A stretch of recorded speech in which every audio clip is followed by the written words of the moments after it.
Dobbin. My lady, may I please call Mr. Boris Johnson? Thank you. Thank you. I swear by Almighty God The evidence I shall give that the evidence I shall shall give be the truth, shall be the truth, the whole truth, and nothing but the truth. Thank you very much. Thank you, sir. Thank you for coming back to help us, Mr. Johnson. Absolute pleasure. Can I ask you please to give the inquiry your full name? Yes, I'm Boris Johnson. Mr. Johnson, you ought to have before you a statement that bears the number INQ 000588008. Yes, thank you. Can you confirm that the contents of that statement are true to the best of your knowledge and belief? Yes, And I think, Mr. Johnson, it's right that this was your fifth witness statement for the inquiry. Yes. Is that correct? I think so, yes. I want to start, if I may, by asking you about events near to the start of the outset of the pandemic, please.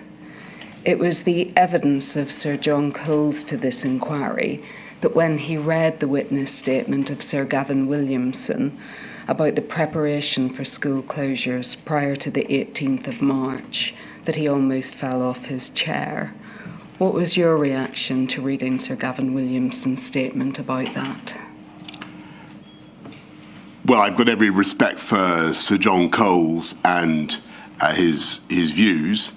I read Gavin's statement with interest. Was there any particular aspect of his statement that you wanted to raise? Perhaps let me develop this and explore it a bit further. What, in essence, Sir Gavin Williamson was saying, and I hope that this is a fair summary of his evidence, is that he didn't seek assessment of the impact of school closures, and nor did he seek to develop planning for mass school closures because, and these were the words he used in his oral evidence, the steer I was hearing from, whether it was in Cabinet or anything else, was to keep things open, not about closing things. And he went on to confirm what he had said in his statement. And let me read it to you. The position across the whole of government in February was largely monitoring the situation, and there was no suggestion that the Department for Education should prepare a plan or a policy for mass school closures. It was very much a case of the whole of government waiting for Number 10 and Cabinet Office to give a lead and clear direction. Well, I'm not sure I agree with the idea that there was no planning for school closures, because if you look at the sequence from February onwards, it's clear that SAGE is talking about the possibility, the Cabinet is discussing it in March, certainly. I remember the subject coming up repeatedly. And then if you look at the paper of I think there's a citing note from the DFE on the 15th of March to me for a meeting in which they go over all kinds of stuff that are going to be necessary to enact school closures, looking at safeguarding, looking at exams, looking at the needs of vulnerable kids, teacher training, and so on, free school meals. All of that was in there. So that indicated to me at the time, and I'm fairly sure I remember it, but certainly indicates to me now that work was going on in the DFE about school closures, and it'd be amazing if it wasn't. Yes, but Mr. Johnson, that note was on the 15th of March, so at a very late stage in the day, correct?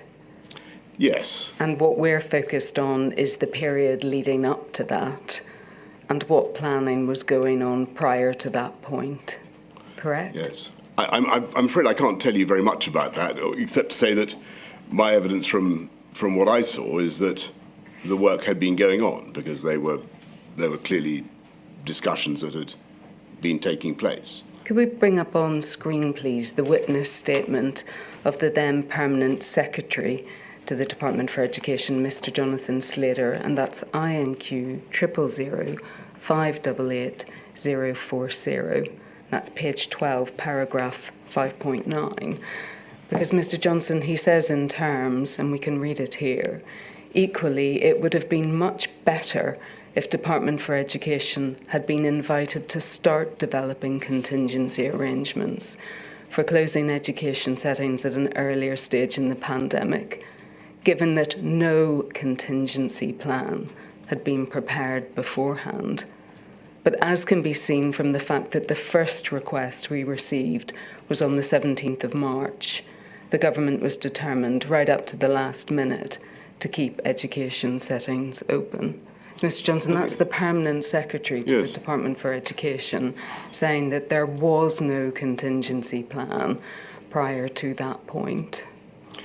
Well, I think that it's certainly where I certainly agree with him is that the government was determined, if we possibly could, to keep educational settings open, to keep schools open, because, as under the inquiry has heard many, many times, one of the biggest detriments from COVID was the loss of education, the harm it did to young people. So that is certainly correct. I see that he's saying that no request was received from government to do a contingency plan, but frankly, I would have thought that he is, as Secretary of the head of the Department of Education, would have picked up from discussions that would be going on from February onwards that there was work to be done in this area. And indeed, it seems to me that work had been done in this area, because, and I cite the paper I saw. Well, we're going to come to that paper, but I think we have it in black and white, don't we, from Mr. Slater, that there wasn't a contingency plan because he says one hadn't been requested. Now, you may dispute the lack of request. I'm not necessarily disputing that. I just think that it was obvious that there had to be consideration of closing schools. I was very much hoping that we wouldn't have to close schools. I thought it was a nightmare idea. But I think it would, I think as far as I can remember, you had other countries were starting to close schools. Yes. And I'm surprised that the Perm Sec at the DFE didn't feel that it was necessary to look at what contingency arrangements we had. Can I interrupt? Would you expect, running the United Kingdom as Prime Minister, would you expect the Department for Education to wait for a request for them to develop contingency plans? No, of course not. And I think that, as I say, I think that my impression from the stuff I read was that a great deal of thought and care was already going into some of the key questions. But this is what Mr. Slater he says he had no plan ready. I think that is surprising. I mean, we've also heard evidence from Miss Susan Ackland-Hood, who is now the Permanent Secretary to the Department for Education, who's also reviewed all of the paperwork, and who confirms that there wasn't planning beyond the possibility, for example, of some individual school closures, or for the possibility that there might be staff shortages. So it isn't simply that this is Mr. Slater saying this. Indeed, that would be surprising. It's been confirmed by the department on their overall consideration of the written material. But one assumes, Mr. Johnson, from your evidence that this is all in effect news to you, that there was this absence of planning behind the scenes, correct? I think that there was certainly, as I understood the position at the time, to the best of my memory, there was work going on in the DFE about how to deal with the consequences of COVID, and in particular, how to compensate for the loss of learning. And, the paper that I've mentioned that only appeared before me on the 15th seemed to suggest to me that a great deal of work had been done on the key areas. We'll come back to that paper, but I just want to be clear about this. Do you accept that until mid-March 2020 there hadn't been a cross-government focus on closing schools? I think that it was a subject that had repeatedly cropped up at SAGE meetings, at SPIMO, all of which the relevant departments had been represented, and there had been, including DFE. So, no, I don't really accept that. I think that there had already been conversations about the possibility of closing schools, and it looked to me as though the DFE was preparing for that.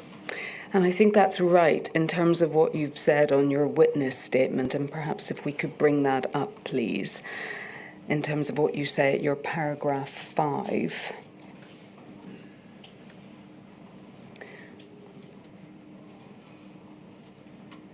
And I think it's suggested from this, Mr. Johnson, that what you're confirming here is that by the 10th of February 2020, it was already apparent or patent that school closures might be necessary as part of your response to the pandemic. Yes, though, the documents that I've looked at recently, and the SPIMO and the SAGE papers, and I seem to remember this also from the time. And one of the difficulties is my memory is now contaminated by what I've recently read. What they seem to suggest is that early on, the advice on school closures from the scientists was it was not not necessarily a particularly effective tool of controlling the pandemic, certainly not on its own, and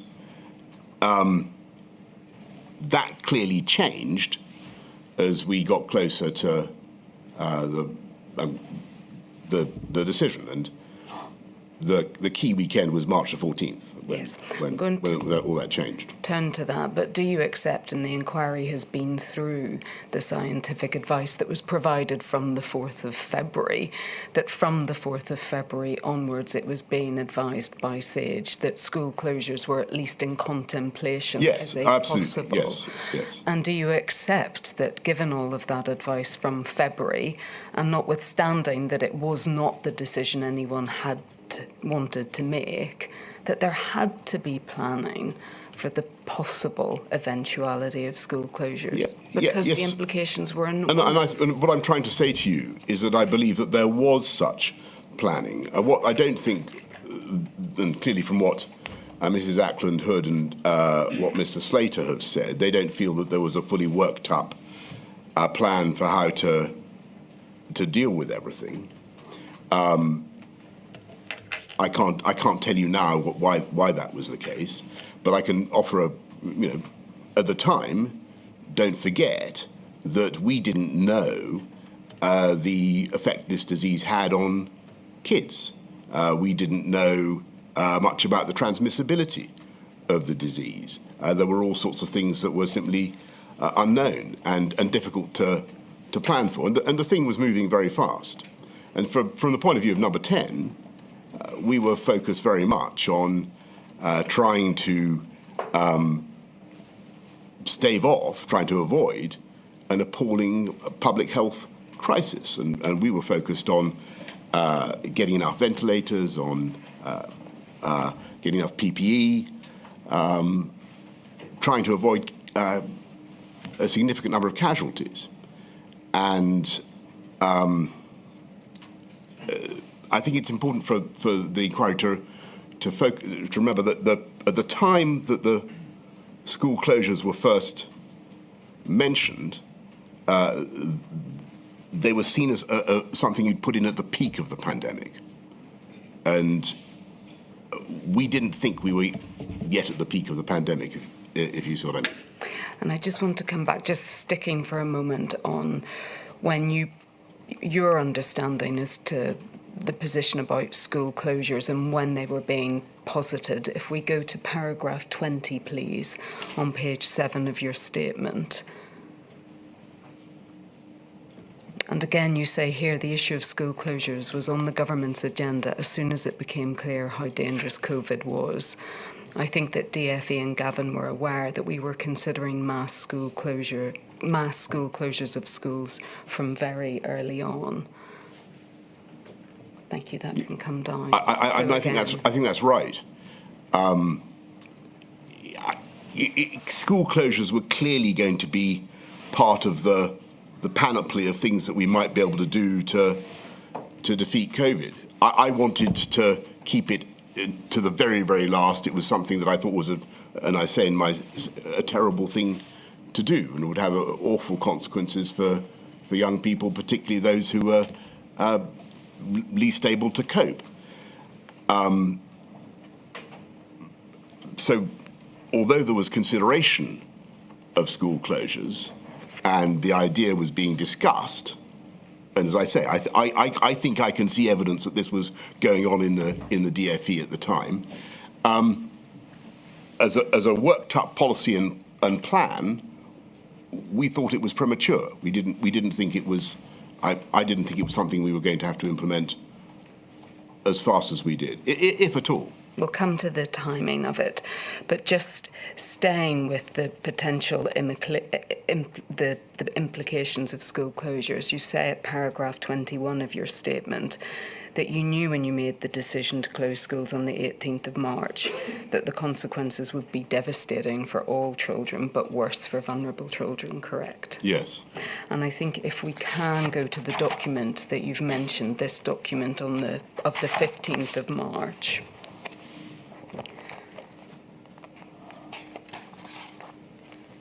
Yes. And that's INQ 000106221. Yeah.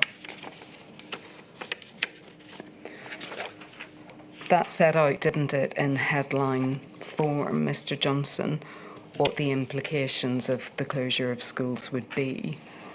So in other words, and potentially the most significant of all, that 9 million pupils wouldn't be guaranteed to receive an education, and that any education they did receive would typically be limited, yes? Yes.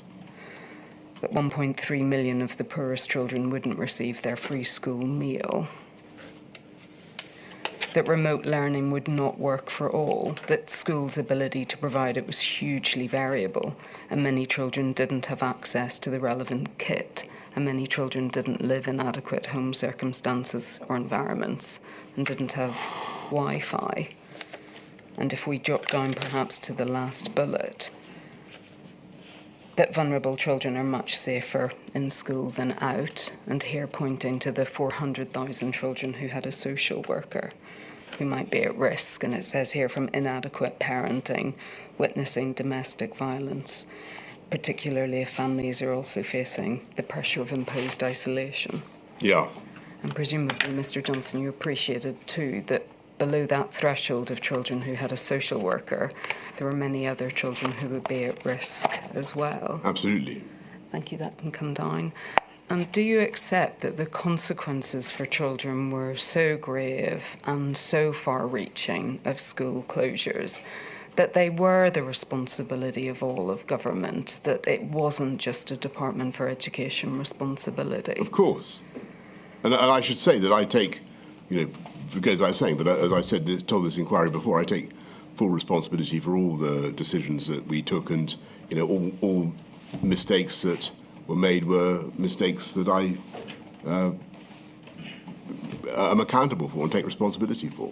And insofar as we got things wrong, then of course I apologise for that, as I've done before to this inquiry. I remain very proud, of course, of a lot of things that I think the teachers, the schools did to cope with this unbelievably difficult set of circumstances.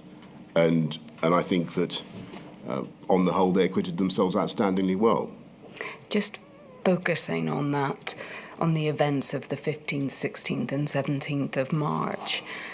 Can you explain why, given this whole government responsibility for the implications of school closures, why it was only on the 16th, 17th of March that, first of all, a paper was commissioned in order to set out the proposals or the options for keeping schools open? I think that you've got to go back to the problem that we had of timing. And I think in my evidence to this inquiry earlier on, I pointed out that there'd been a great acceleration in the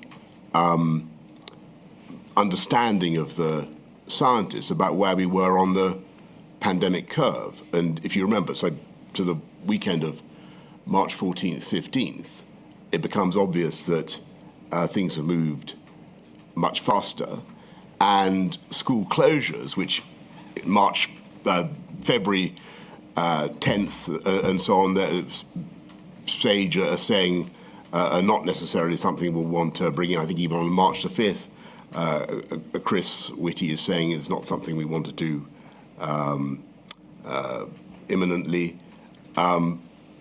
It becomes clear that the spike is going up so fast that, sadly, school closures are going to have to be part of the initial package, and that's effectively what we had to do. I mean, there were other factors as well. The people were, as you know, the teachers were self-isolating, and some schools were finding it difficult to operate anyway. I think what might be very difficult to understand is why, given the gravity of the consequences of closing schools, that nonetheless seeking out papers on keeping schools open came at such last minute and just before you ended up having to make the decision to close schools. Well, as I think I've tried to explain why I think that was the case.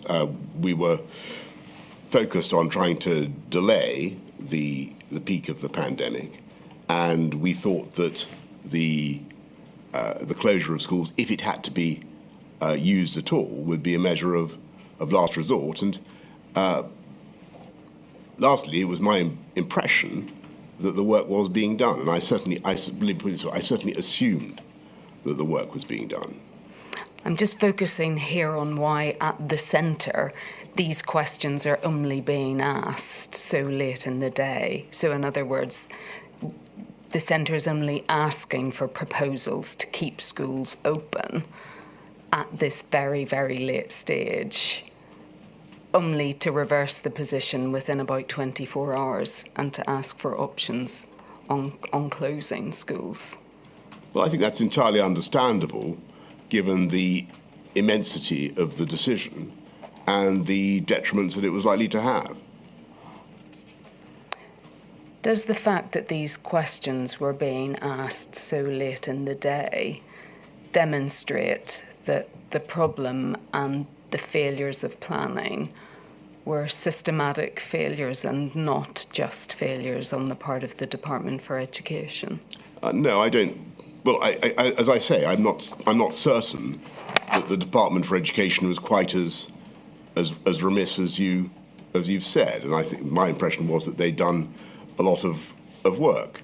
And when you look at what was achieved during the period when schools were closed, I think people responded pretty heroically to the challenge.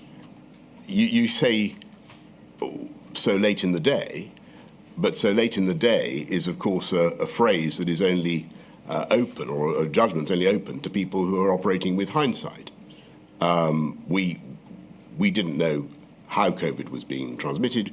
We didn't know to what extent children and young people were affected by it. It was very difficult. We didn't know the state of the pandemic in the country. It was very difficult to plan for how schools exactly should respond. And it remained very difficult throughout the throughout the pandemic. But you've accepted that the possibility of school closures was being posited as a specific step that could be taken in response to the pandemic from the very earliest stages of the SAGE advice. And you've accepted that the implications of closing schools were enormous for almost every school-age child in this country, correct? Yes. And you must accept that therefore put a responsibility on government to grasp the nettle and really think about what it needed to do if schools were in fact going to close to most children. And yes? as I've said to you, it looks to me as though that's exactly what the DfE was doing. And as it happens, the schools sadly did close. Yes. And we did our level best to remediate the damage and to give kids the education that they needed as far as we could. What work was it that you thought was being done in the background to prepare schools for the eventuality of having to close? What was it you saw that gave you the confidence that this planning was going on in the background? The document that I've cited, because maybe it was misleading, but it seemed to me to suggest that a good deal of work was being done on vulnerable kids, on exams, all the subjects that I've mentioned. Perhaps we should look at that document then, Mr. Johnson, just to see what it says, if that's what your evidence is focused on. Can we go back, please, to INQ 000106221?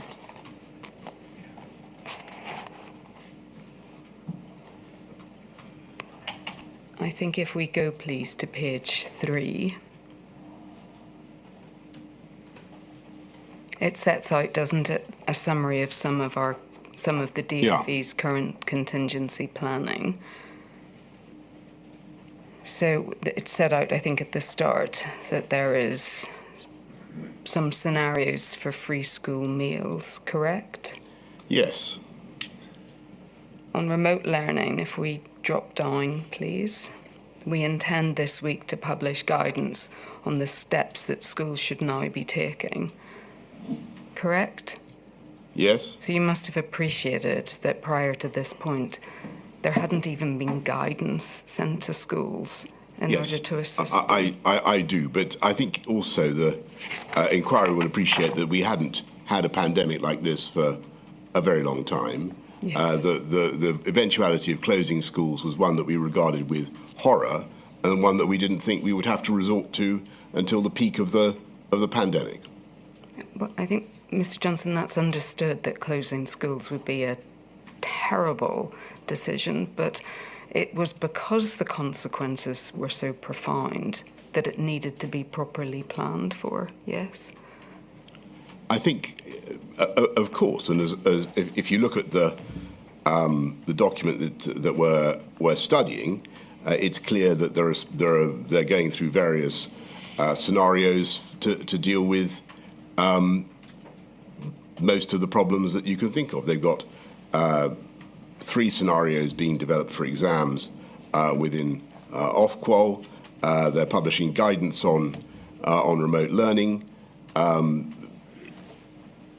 It seems to me that yes, I mean, I would accept that the reality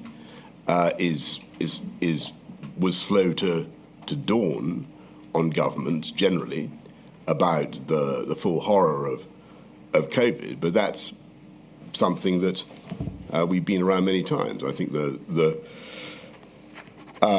and you can see it in the way the scientific advice changes throughout the year. So they move from saying, put these measures on during the peak of the pandemic to saying go hard, go early. And there's a clear difference in approach. Mr. Johnson, I'm just going to stay on this document for a moment to look at the last of the implications, which is that of vulnerable children. Can you remind me of the date, Mr. Lee? Yes, it's the 15th of March. March. Thank you. And as we can see there, in respect of vulnerable children and childcare, this paper doesn't deal with it, Mr. Johnson. So there's nothing here, for example, that sets out Department for Education thinking about child protection systems, all of the other support and services that schools provide to children, and particularly those most in need. I think it's meant to be a short citing document. It's not meant to be going through everything that is in the head of the department. I understand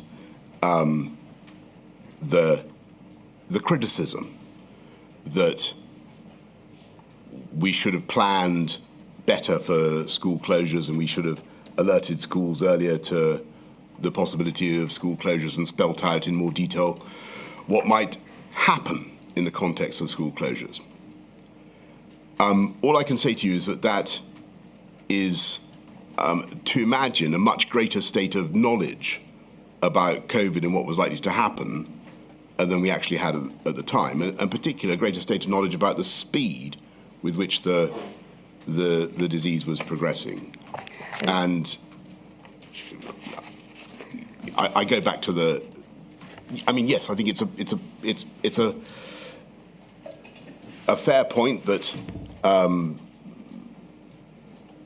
this document itself doesn't look like a fully worked up plan for school closures, but it seems to me that the department was doing the work. All right. Well, Mr. Johnson, we were looking at that document so that the inquiry could understand what it was that gave you confidence about Department for Education planning.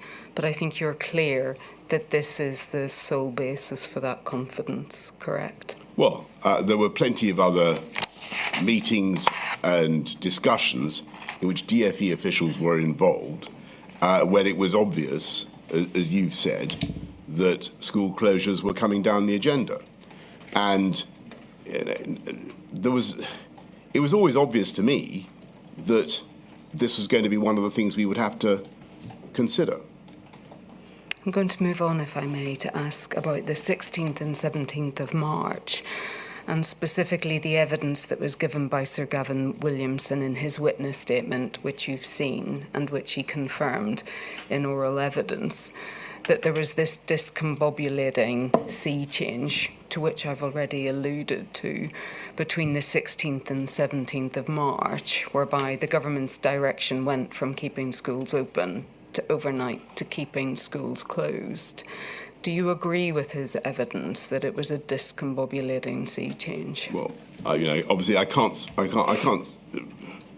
speak for Gavin about how he felt about it, but my impression was that everybody understood that school closures was part of the toolkit that we might sadly have to use, and we were being forced by events and by the spread of the disease to deploy that solution much earlier than we wanted, and indeed against our will, just by the spread of the disease. So I'm afraid the reality of COVID just meant that we had to get the R down below 1, and school closures represent, though not a very significant measure in themselves, they can help to get the R down below 1 at critical moments, and we had no choice. Yes, so I think, Mr. Johnson, is your evidence that it wasn't a sea change, it was simply a speeding up of that which was going to happen in any event? I mean, I'm not saying that it was necessarily going to happen in any event, but because things might have turned out differently, but they didn't. What it certainly was the result of a gradual and then accelerating progression in the disease, which is familiar to anybody who looks at one of those curves. Thank you. Sir John Cole said of Sir Gavin Williamson's evidence about school closures that he thought that it was an extraordinary dereliction of duty. So he was referring again to the lack of planning for school closures. And he said it was perfectly clear to me, as someone who was running schools, that there was a high likelihood that schools would have to close, and we were planning for that whilst, of course, doing everything we could to keep schools open. If it is right to characterise the lack of planning as a dereliction of duty, do you accept that that's a dereliction that's shared by the whole of government and not just the Department for Education? Well, as I've tried to argue this morning, I think that the department, contrary perhaps to, it felt to me as though there had been abundant discussions about closing schools, and it felt to me, to the best of my recollection, as though the department was aware of this, and I assumed that they were planning for it. When I look at that document of March the 15th, it seems to me to suggest that a great deal of work and thought had gone into the key issues. So I'm not inclined to accept the idea that people fell down gravely in their duty. I think people were overwhelmed by the speed of events, and when the facts changed, they had to change policy, and I had to change policy. So you don't accept that the evidence from the then Permanent Secretary that there was no contingency plan for school closures, or there wasn't planning that focused on the potential for mass school closures, you don't think that that's a dereliction of duty? Is that what you're saying? Well, I can only repeat what I've just said. I understand. I know that Mr. Slater later resigned. Though not over that matter, as far as I can remember. I don't think, if you're the Perm Sec at the DFE, there's nothing to. There was certainly no. Let me put it this way: there was absolutely nothing coming from central government to say you must not, on any account, prepare for school closures. On the contrary, anybody looking at what was happening would have assumed that school closures was something that had to be encompassed and prepared for. And from what I can see of the department's thinking, they were indeed doing that. And we're back to the document of the 15th of March. Yeah, that's all I have to go. I mean, I don't have access to any other document. And you do understand this, it's not just Mr. Slater saying it, it's the whole tenor of Sir Gavin Williamson's evidence as well, that he didn't seek assessment, for example, of the impact of school closures, because that had never been a direction given by you or given by the centre of government. Well, I think that's, if you look at what I said in Cabinet, I think on the 11th of March, I may have got my dates wrong, but I say that we will come under increasing pressure to close schools. And I was always grimly reconciled to the possibility that we would have to do all sorts of things that I really didn't want to do. But I was also determined to try and keep schools open if I possibly could. And, I've got to say that given the huge damage that the closures have done, and given the loss of life chances that they've caused, you've got to ask yourself now whether we could have found other ways of reducing the budget of risk from COVID. Could they, if they were 10 to 20% of the R, was there some way of doing it without school closures? Now, all the advice I was getting was absolutely not. You've got to do this, and that they, along with everything else, school closures were unavoidable, and that's certainly how it seemed to me then. I'm sure we'll come back to that, and particularly in relation to the decision to close schools on the 4th of January. But just before we leave this issue, you'll understand that one of the points that has been put across Module 8 of this inquiry is the question of whether or not, when it came to the most important decisions about children, so principally the decisions to close schools, whether the Department for Education was sufficiently a part of those decisions. In other words, did it have a seat at the table whenever those decisions were made? Do you recognise that as a problem in the decisions that you made to close schools? The absence of the DFE at the table? Yes, and because the Secretary of State for Education is ostensibly the minister who represents children's interests in government.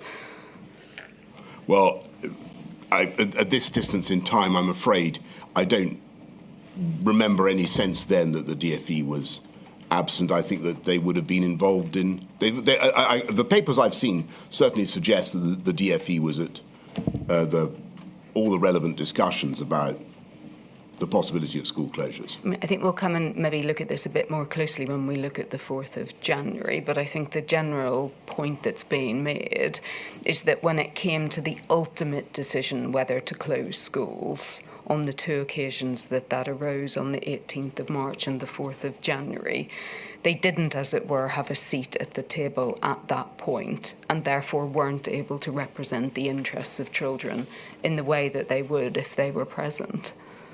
Well, I'm so sorry, I can't comment on that because it doesn't. I don't remember that. Normally speaking, that you'd expect a cabinet decision to include everybody. Well, I think we'll come to whether they were cabinet decisions or whether effectively they were decisions taken by you and then communicated to cabinet.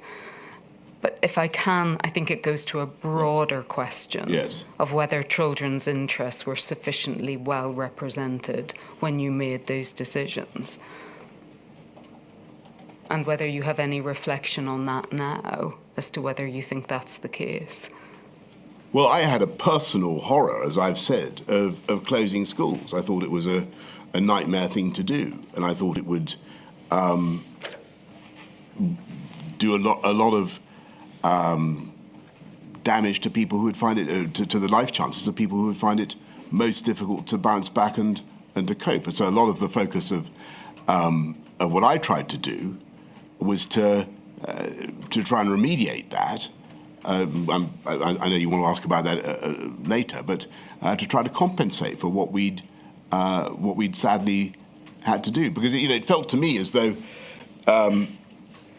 children who were not particularly vulnerable to COVID, were paying a huge price to protect the rest of society, and it was an awful thing. As I said, I wish it had been otherwise. I wish we could have found another solution. I am going to come back to that question of sacrifice and the recovery of children, but just sticking, if I may, for a moment on decision-making or on your role. One of the things that Sir Gavin Williamson has been critical of, and he gave evidence about it, was the unilateral announcement that you made on the 10th of May about reopening primary schools. And what he has said was that was a unilateral decision, that he was told that you would make the announcement that you did on the 10th of May. And if I may just remind you of it, I think that you said that after half-term, we believe that we may be in a position to bring the phased reopening of shops and to get primary school pupils back into school in stages, beginning with reception year 1 and year 6. And Sir Gavin Williamson's criticism is that effectively he had been in negotiations and discussions with schools prior to that point, and that there was a delicate, and I'm summarising his evidence, that a delicate position was reached and there was understanding on the part of schools about who would return, i.e. it would just be those few year groups, and that effectively by your actions you damaged the work that he had done with schools and you undermined trust, because in making that statement you were promising something that you knew couldn't be delivered. That's the criticism he makes of you. Right. Do you accept that?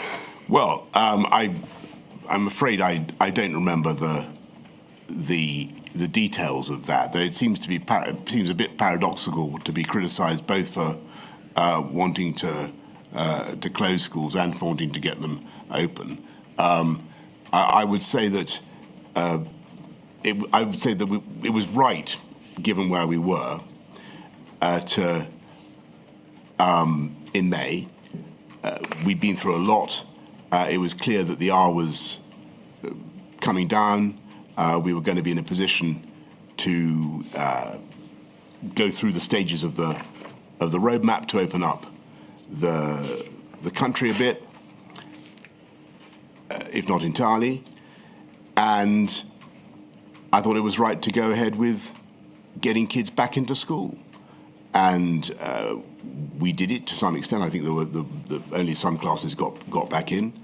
I think it was but I think it was totally the right thing to do, given the position we were at in the pandemic, and given the detriment that kids had already suffered. I think by that stage, from my memory, it would have become a bit controversial as to whether schools were safe, and there was a certain amount of politics about this. And I think that the unions, I may be doing them a disservice, and forgive me if I am, but I think that there was a certain amount of chuntering about whether or not it was wise to get kids back into school. I thought that the evidence was that it was safe and they should go back. I don't think Sir Gavin Williamson's criticism of you was your ambition to have all schools back. I think his criticism of you was that you undermined trust in the Department for Education, because you made that announcement unilaterally. It didn't reflect the agreement or the position he had reached with school leaders, and that you undermined confidence because you promised something that you knew at that point in time couldn't be delivered.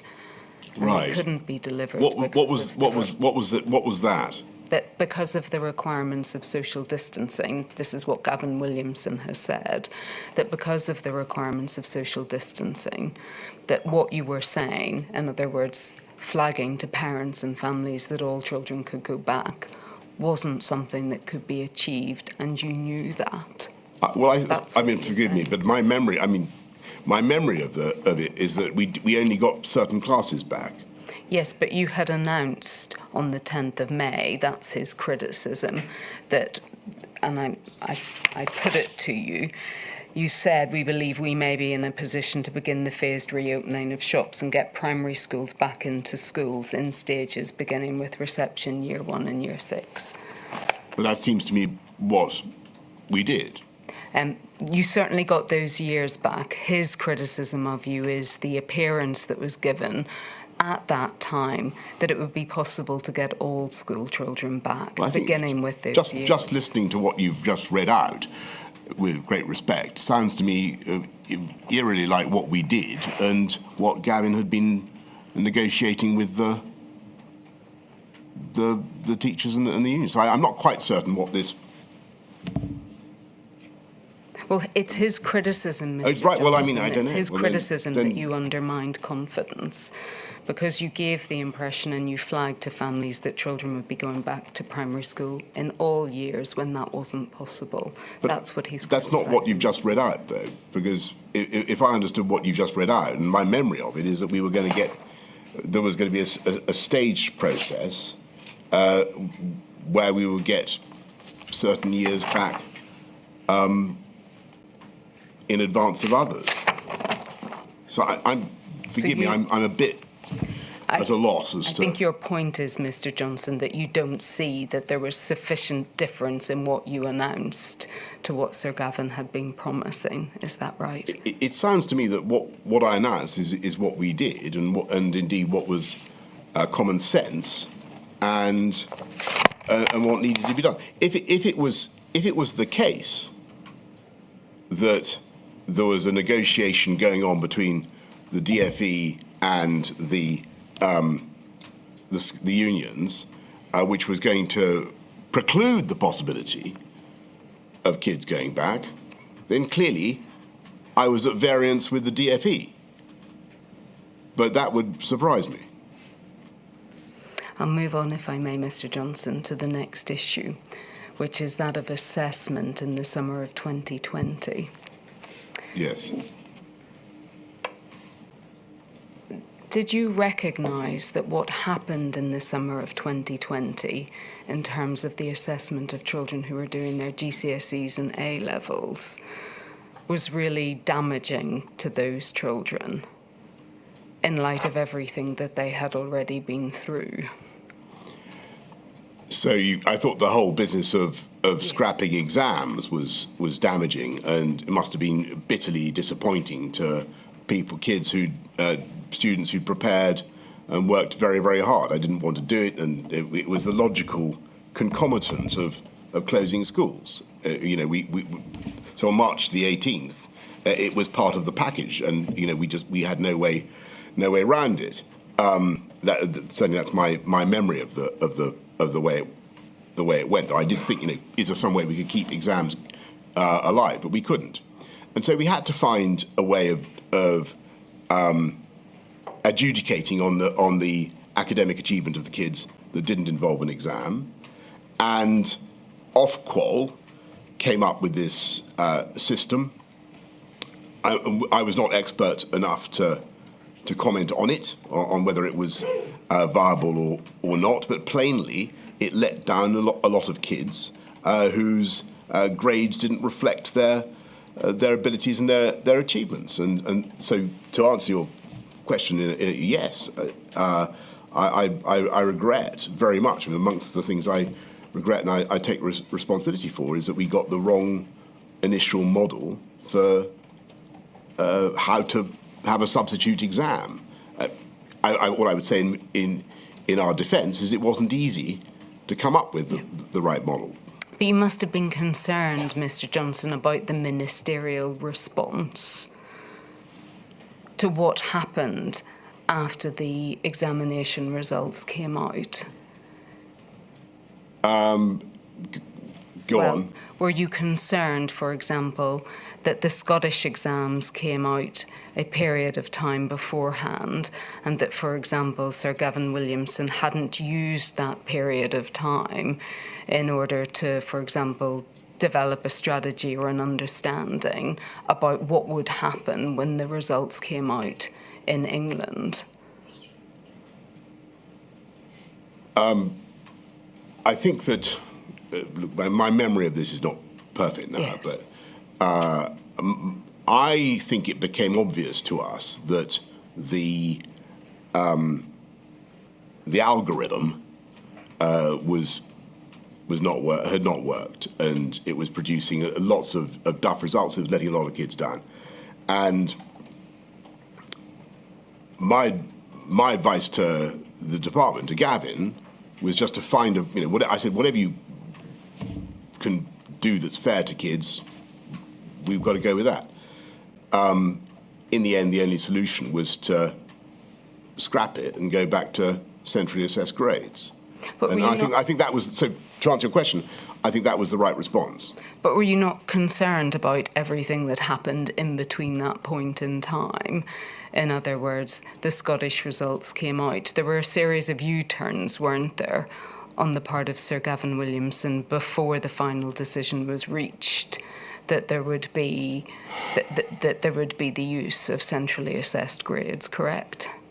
Well, I think that the decision to go back to centrally assessed grades is on August the 17th from my memory, which is not that long after the results have started to come out, I don't think.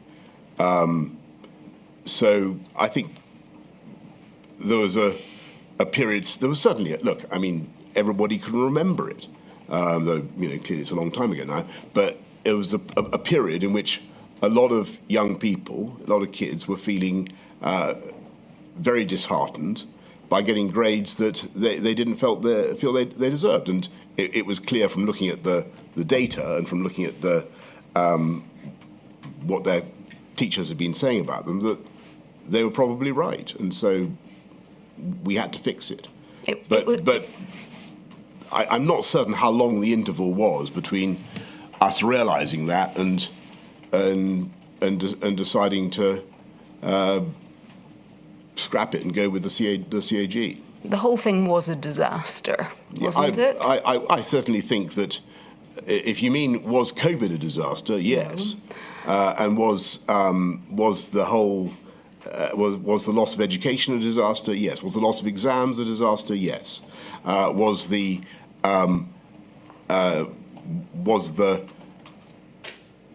disappointment, anger, frustration of a large number of kids, of the additional frustration, a disaster? Yes, it was. But it has to be seen in the context of us trying to deal with a much, much bigger disaster. And that was the loss of learning and the loss of exams themselves. And it was plainly not easy to come up with a substitute system. I was asking a very specific question about assessed grades and whether you accepted that was a particular disaster, and a disaster for those young people. Well, the centrally assessed grades would turn out to be the right way of doing it, but the algorithm plainly was a disaster. Yes. You keep saying the algorithm, Mr. Johnson, but the algorithm, you do appreciate and understand that the algorithm was a design arrived at because it was the intention to moderate grades. Yes? Yes. And it was always the intention that if centre-assessed grades were judged to be too high, that they would be marked down. Yes? I think as I understood the anxiety, it was that there would be a year, an abnormal year, in which there was such grade inflation as to devalue everybody's grades, and that was the problem. And it was so the reason I perfectly accept your point, but as I understood it, the reason for the algorithm was to try and avoid that disaster. Yes, but the algorithm, that was the whole purpose and intent behind the algorithm. It was to mark grades down in the event that happened, correct? I'm not here of course I'm here to defend what happened in government and every bit of it, but I don't the system that we came up with clearly failed and caused far too much disappointment and far too many people got the wrong grades. As I understand it, that arose from good intentions which were to try to protect the integrity of the examination system in a very, very difficult year and with nightmare consequences for kids' education, and to try to ensure that their qualifications would be as valuable in the future as those of any other year. That was the intention, and it failed in that intention. I perfectly accept. I think it was not done with bad intent. I'm just going to ask if we may to turn to the paper that was drawn up afterwards by the Cabinet Office. This is at INQ 000137292, page 1, and we can see this is dated the 24th of August. Mr. Johnson, yes? Yes. And I think at paragraph 2, we can see it set out that there was an initial timeline and key documents. It said it's too early to draw firm conclusions. You will want to decide whether a lessons learned inquiry would be useful. And then it sets out some of the reasons why that would be a good thing, concluding at the end of that paragraph, plus we should properly understand what failed and would get credit for asking the question, do you want to see options? I think on that, I don't think there was a lessons learned inquiry, was there? No, I think that the lesson that the department learned was pretty obvious, which is that the system that they came up with wasn't suitable for these types of emergencies. I think if we go over the page, please, to paragraph 4. The document sets out some of the initial insights into what this sequence of events had demonstrated. So setting out, it's striking that none of the bigger picture questions about what the department was trying to achieve, i.e., or e.g. prioritising no grade inflation, were tested at an early stage. And there's a significant contrast here with the more generous approach taken to other impacts, for example, furlough. So I think what this paper was demonstrating or explaining was that there were bigger lessons to learn in terms of the fairness toward children. Do you agree? I think that was obvious from what happened, and I can only assume that the department will not be, should we have another year where we can't stage exams in the way we want. I'm sure that the department will not be, and the government will not be going down this route again. Did you understand that there was a critical issue, and it was one that had been raised by Sir John Coles, about the fairness of the approach that was being taken with this algorithm? Were you aware of that? I don't think so. I think my memory of this is that the criticisms only really surfaced after the results started to come through. But at this distance in time, it's hard to be sure. So you may not have known that Sir John Coles saw Sir Gavin Williamson, had a meeting with him in order to explain what he thought was unfair about the approach that was taken. I'm so sorry. I don't remember that.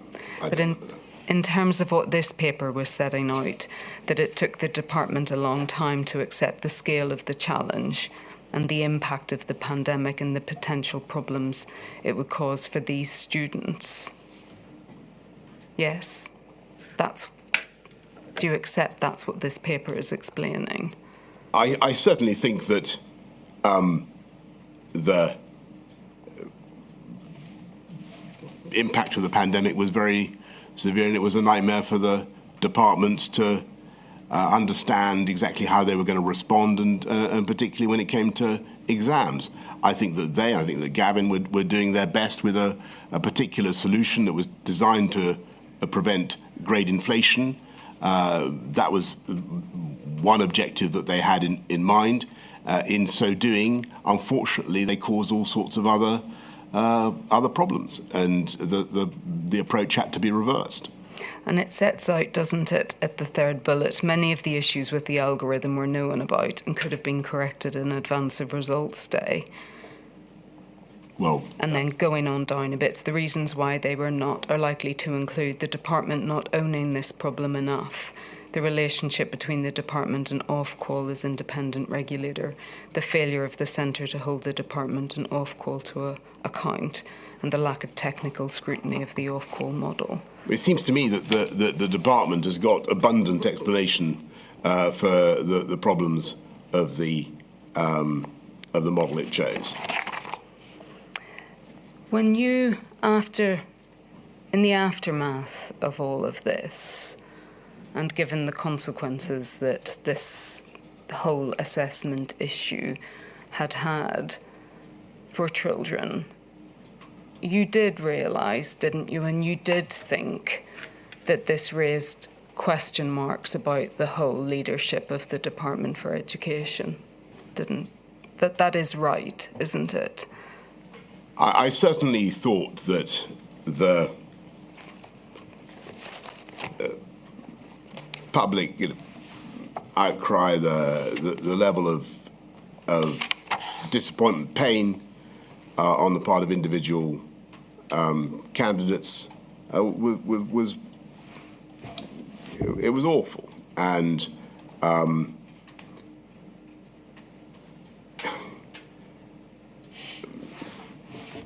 it's fair to say that yes, of course, I thought about whether there was a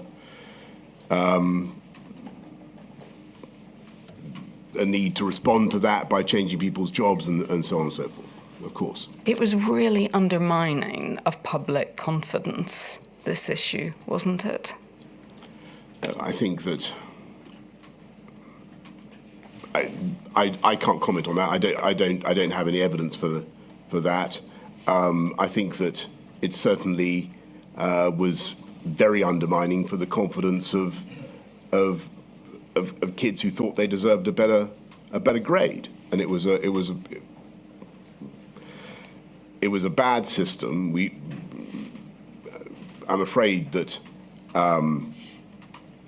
it was an accident of the great difficulties we faced in improvising in exceptionally difficult circumstances. And I think most people actually, and with great respect to what you say, I think most people, although they wanted it corrected and they wanted their individual students' interests looked after, I think most people could also see that. Mr. Johnson, I'm not going to go back to the point about whether this was an accident or not, but if we just go to your messages about well, so we wouldn't have set out to to scrap exams and have people's grades decided by this system. No, but there was thought that could be given to what sort of algorithm you wanted, and the balance between trying to control grades and doing fairness to individual students. Do you accept that? Yes, I imagine that there must have been such thought. I do, but I wasn't privy to it at the time. But just turning to the leadership of the Department for Education, and I think we have this in your messages at INQ 00028 3369, page 37, and it's just at the top of that page. And it's only the message at the top of the page that matters. And it begins, we need a plan for the Department of Education, we need a PermSec, and we need better ministers. And quite frankly, we need an agenda of reform. We can't go on like this. I'm thinking of going into number 10 and firing people. Mr. Johnson, that reveals the truth, doesn't it, of what you thought about how the leadership of the Department for Education was during the pandemic. It certainly reveals that I was at that particular moment when I fired off that particular intemperate message, I was in a very bad mood about what had happened. Yeah, that'd be fair. And without going into the details of it, the permanent secretary did leave, correct? That's correct. But you didn't ask Sir Gavin Williamson to leave, did you? Not then, no. Ought you to have done? Well, I think if I look back at the general handling of my beloved colleagues over the 3 years or 3 and a bit years I was in government, I can think of all sorts of changes I might have made, but. I don't think there's any point in speculating about it now. Except, I think that on the whole, given the difficulties that we faced, I think that the department under Gavin did a pretty heroic job in trying to cope with COVID, and that was my judgment. After this happened, did you speak to young people or address them directly in order to express any regret about what had happened? I'm so sorry. I'm sure I was interviewed about the matter repeatedly, but I cannot now remember what I said. But I'm sure I would have expressed the regret and contrition that I feel now. I mean, it was not a good system. We should not have put it through. We should have spotted it faster. I mean, I think that your criticisms are valid, all I would say is that, you know, you try coming up with a system to give a fair exam result for people when they can't sit exams. It's not easy, okay? That's all I would say. It's really the broader question, Mr. Johnson, and the point has been made by other witnesses in Module 8, that you didn't, for example, have press conferences where you took questions from children or spoke to children. And I think the point has been made that that's a good point. In distinction to other political leaders who did make that effort to speak directly to children, that you didn't. Well, that's if that's the case, then that's a criticism that I must accept. I mean, I remember doing lots of press conferences with young people, but I think that was before COVID. Yeah, I've got to put my hands up. Maybe we should have done that. Is there a reason why not to, though, Mr. Johnson? I honestly, if I had to, I think we were trying to deal with a very difficult pandemic that was very dangerous for a lot of people in our country, and maybe I should have done as you suggest. I'm fairly certain that I spoke generally to everybody about my regret for what had happened. But no, I don't think I did a particular press conference for young people about it. That might have been a good thing to do.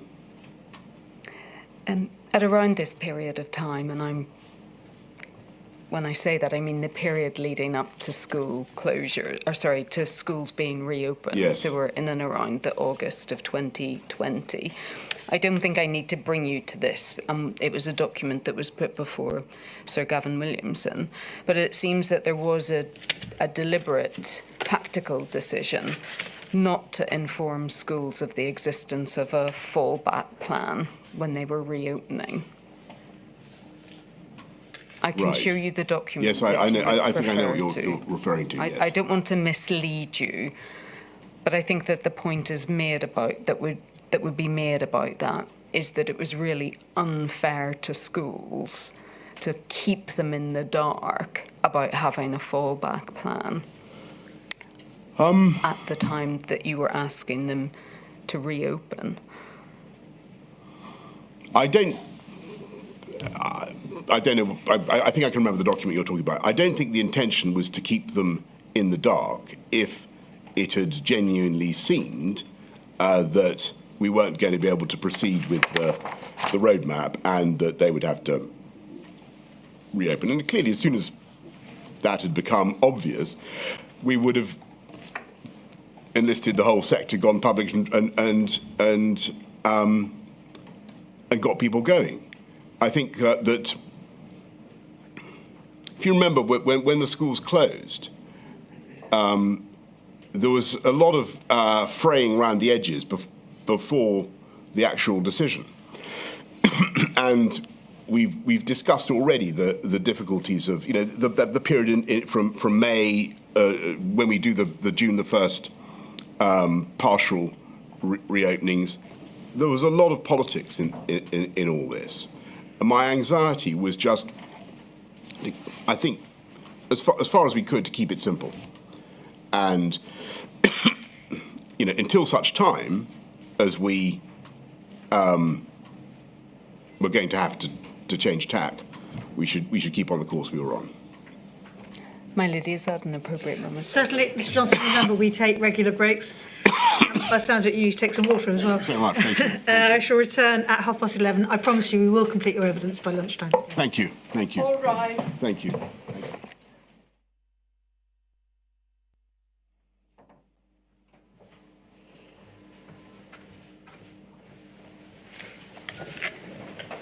Ms. Dobbin. Thank you, my lady.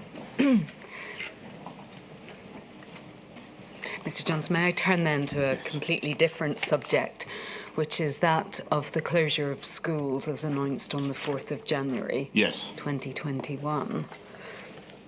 You must have been really keen to ensure that the calamitous closure of schools as occurred in March 2020 wasn't repeated again. Would that be Absolutely. It was the last thing I wanted to do, of course. And Miss Susan Ackland Hood has given evidence that over the course of December, two things happened. First of all, that there was an increasing ask on the Department for Education in terms of the amount of testing that it would have to ensure was provided. Do you recollect that? Yes, absolutely. And that was very much in the context of the period at the second half of 2020, when we started to get very interested in mass testing as a way of reopening settings, schools and other things. And it's absolutely correct that I wanted to see mass testing in schools as part of the way of getting schools open. And I think what she gave evidence of was a very specific set of increases in the ask that was being made of the Department for Education, which in turn became the ask being made of schools. Do you recollect that? I do, and I remember that it wasn't easy, and I think that the department, again, I think the department acquitted themselves heroically in this respect. I think they really tried to get mass testing going. I think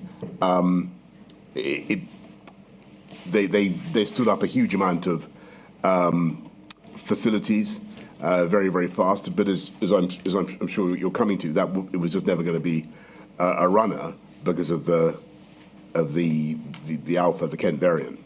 I'll turn to that. The other point that she made and developed in her evidence was that in terms of the manpower to provide the testing, that it became clear that that would also have to be provided, as it were, largely by the Department for Education, but in reality it would have to be provided by schools. Again, does that accord with your memory? It does, and I was conscious of the extra burden we were putting on teachers, and as you know, the way the schools work in this country, what the man and woman in Whitehall says doesn't necessarily follow everywhere, and it's a very complicated system. But on the whole, the schools did stand up a quite extraordinary amount of testing capability. So, Mr. Johnson, we've heard the Department for Education perspective on the events leading up to the 4th of January, and we've heard the perspective of Professor Sir Chris Whitty as well. I think it's important that the inquiry also hears your evidence about your perspective on it. But can I take you, and just to set the scene, to a document that we have at INQ 0009 1147.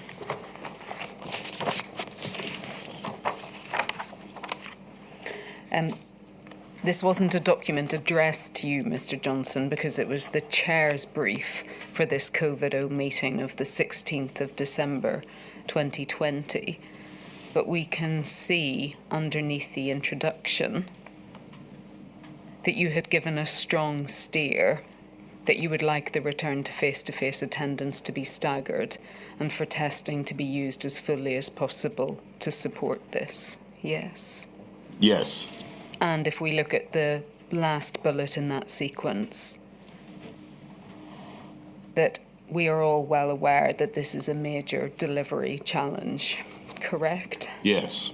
And I think if we go over the page, please, to the background, and if we look at the second bullet, it records that the Education Secretary had spoken to you that morning, that there had been agreement about who would go back and the testing in place. And then beneath that there were significant delivery challenges, correct? Yes. And it says at the bottom of that paragraph, the biggest issue to resolve is workforce. There is not yet agreement as to where this will come from. Teaching, military, other surge workforce, etc. And therefore the Department of Health and Social Care Secretary of State didn't want to put his name to the paper, correct? Do you remember that there was... I remember the difficulties in standing up the testing operation. I remember the department really straining to get it done. But what I also remember is that in the end, that I think they were in a position to deliver. I remember. Though I can't remember the ins and outs of it, I remember a conversation about the MACA and whether we'd use the army or not. But I think it ended up with the schools doing it. And do you recollect the tensions at this time between the Secretary of State for Health and the Secretary of State for Education in terms of trying to resolve where this manpower would come from? I'm sorry, I don't remember the specifics of that. All right, and I think if we go to the position that was reached then on the 28th of December, and we have this at INQ 00007 5504.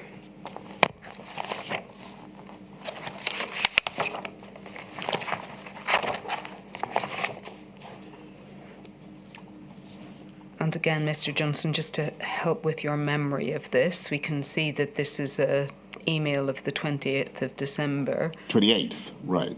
Yes, from a Miss Burns from number 10. And obviously by this stage it's very clear, isn't it, that the new variant was what was driving transmission, correct? Yes, we can pick that up from the first bullet. That's right. I mean, the documents I've just looked at to refresh my memory suggested that really the penny sort of started to drop on the 22nd, but yes, I think it was very clear by the 28th. All right. And if we look at the second paragraph below those first set of bullets, that the Education Secretary had set out the social cost of closing schools. And then below that we see again the 4 bullets for getting schools back, yes? Yes. And we can see here the plan set out that in terms of secondary schools that there would be a delay until the 18th of January to get all of the children back. Yes. And then that there would be the weekly testing of of pupils, yes? Yes. Is this the 28th still? It is, yes. And I think if we go over the page, please. This is quite a long section, Mr. Johnson, and I won't read all of it out. But I think we can see here some of the different arguments being ventilated. So the first part of that page, we can see set out the Secretary of State for Health's arguments. Yes? Yes. So that it would be that the 18th of January might be too soon and seeking a clear decision at this point. Yes? Yes. And is that right? Was he effectively arguing that a decision ought to be made as or around that date as to whether or not schools should in fact reopen in the January? Look, I think you can generally take it during this period that there's... I can't remember the specifics about the issue on testing between DFE and Department of Health, but... there's generally a tension about, whether it's going to be sensible to open up and how fast, or as soon as we see the Kent variant, the Alpha variant, and I don't remember Matt saying that, but it seems entirely plausible. Okay, and if we just read this down, and if we drop down a couple of paragraphs, we can see reference to the advice that was being given by the Chief Scientific Advisor. And if we follow that down by a couple of sentences, he was advising, we know that children do transmit and take it back into households, and that when half-term occurs, there is a decrease in spread, so advising that school closures do have an effect, correct? Yes. Then why are we talking about half term now? Because we got Christmas. I think he's talking about retrospect. Okay. Yes. Right. And the advice being provided by the Chief Medical Officer as well, who was also advising that it was regional differences at this point in time that was making the decision difficult. Correct? That looks the kind of, yes, I mean, I'm sure that's right. But may I just focus then on the last paragraph of this section? In conclusion, the Prime Minister understood the DFE proposal and thought that mass testing proposal sounded positive, although he could overall, he could also see the arguments for having a lower risk appetite on opening. Decisions would need to be taken in the round this week. And then we can see set out in the meantime on schools specifically, he would like to urgently see the delivery plan on testing in every school for the start of term, as well as understanding the precise policy, i.e. are we compelling individual schools, how, what's the form of words he could use, and whether weekly testing is deliverable, and what could be done to make that happen. And then we can see, please can the DFE provide a note on the above, working with test and trace for 6:30 p.m. And I think we can see that that email was sent by 3:30, was sent at 3:30 p.m. So again, does that correspond with your memory, Mr. Johnson, that even as at this date, what date is this now? 28th of December, Yeah. that there wasn't a clear plan as far as you were concerned for testing in schools, and that you were still seeking clarification as to what such a plan would look like? Yes, I think I was seeking clarification, but I don't think that that meant that I thought that it was undeliverable. I mean, my impression was that they were making progress and that they were going to be able to stand up testing. And I maybe I'm wrong. But I think that was the testimony of Mrs. Ackland Hood as well, but I might be wrong about that. Well, I'm just testing at the moment what your understanding was on the 28th of December, because some of the questions that seem to be asked by you at this point seem like quite fundamental questions. Sure, and quite rightly, but I don't. All I'm trying to say is, from the best of my memory, that doesn't mean that I thought that the plan was necessarily undeliverable. You know, I wanted to make sure that we belt and braced it, that it was all ready to go. But I wasn't going to junk it. And can you help with why at this point? I mean, it very much appears to be the case, and borne out by what Miss Ackland Hood explained, that this massive effort was very much on the shoulders of the Department for Education and schools, as opposed to being a more shared effort. Why was it? Why had it fallen principally to the department and to schools to deliver this massive? Well, they had to test. Testing They had to regime. test secondary school kids going back into secondary school, which was going to be, you know, I think we had a plan to stagger that anyway. I didn't think it was such an unreasonable thing to ask. I know it was onerous, but I believe they could do it given the alternative. And the alternative was again more loss of learning, greater detriment to their pupils, about which they cared passionately, and as did we all. Yes, but Miss Ackland's had evidence about that was that she felt they were asking something deeply unreasonable of schools. You know, in other words, the teachers were there to teach the children.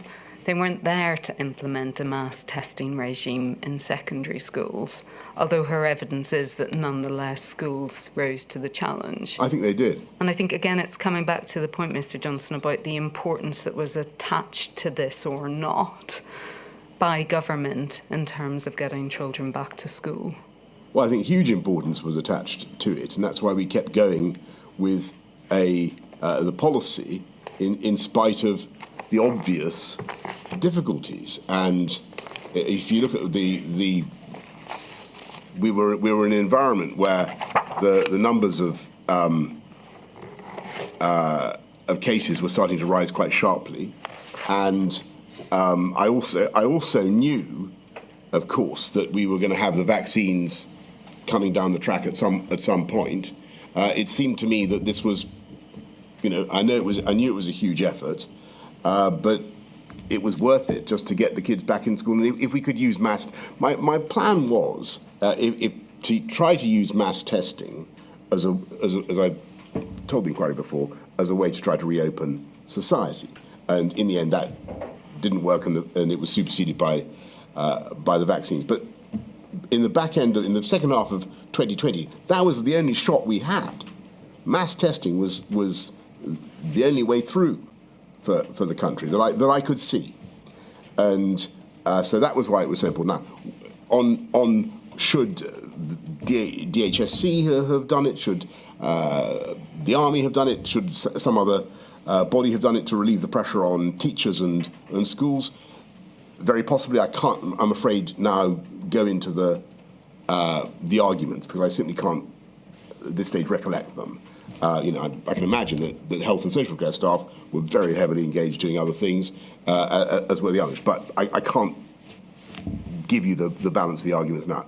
We had to, if we could stand up testing in schools, we had to do it if we possibly could, and that was the plan. We were beaten by Alpha. And may I ask you, were you satisfied ultimately that the plans for schools, despite the enormous ask of teachers, were you satisfied that they were sufficiently robust? That they the plans did, for testing? Yes, that they did have a chance. I mean, obviously that changed, but in terms of the plans that you had asked for and the increased ask, were you satisfied that the Department for Education was in the position of being able to deliver that? My memory is I had confidence in them and in what they were doing. It's clear from those questions that I'm pushing them so that I'm going to be in a position to get, because the public will be extremely interested and concerned to hear about their kids being tested in school. They're going to want to know who's in charge, how it works, and all sorts of things. I need to know the details. So I think that's why I'm asking those questions. I'm going to have to explain it. Yes, but you're asking the really basic question of can we actually do weekly testing in schools? Yes, and I think the answer was yes, but it was tough. But many of the things that we faced in COVID were extremely tough. And was the position reached then once again that you were effectively overtaken by events? Because on the 30th of December, in fact, you had to start closing primary schools in different parts of England. It was an absolute. It was. I mean, of all the really, really low moments it was terrible, that whole period, because I could see the cavalry coming over the hill in the form of the vaccines. I thought mass testing offered a way forward, but it was clear. The January spike, I think, was bigger than the April spike of 2020, and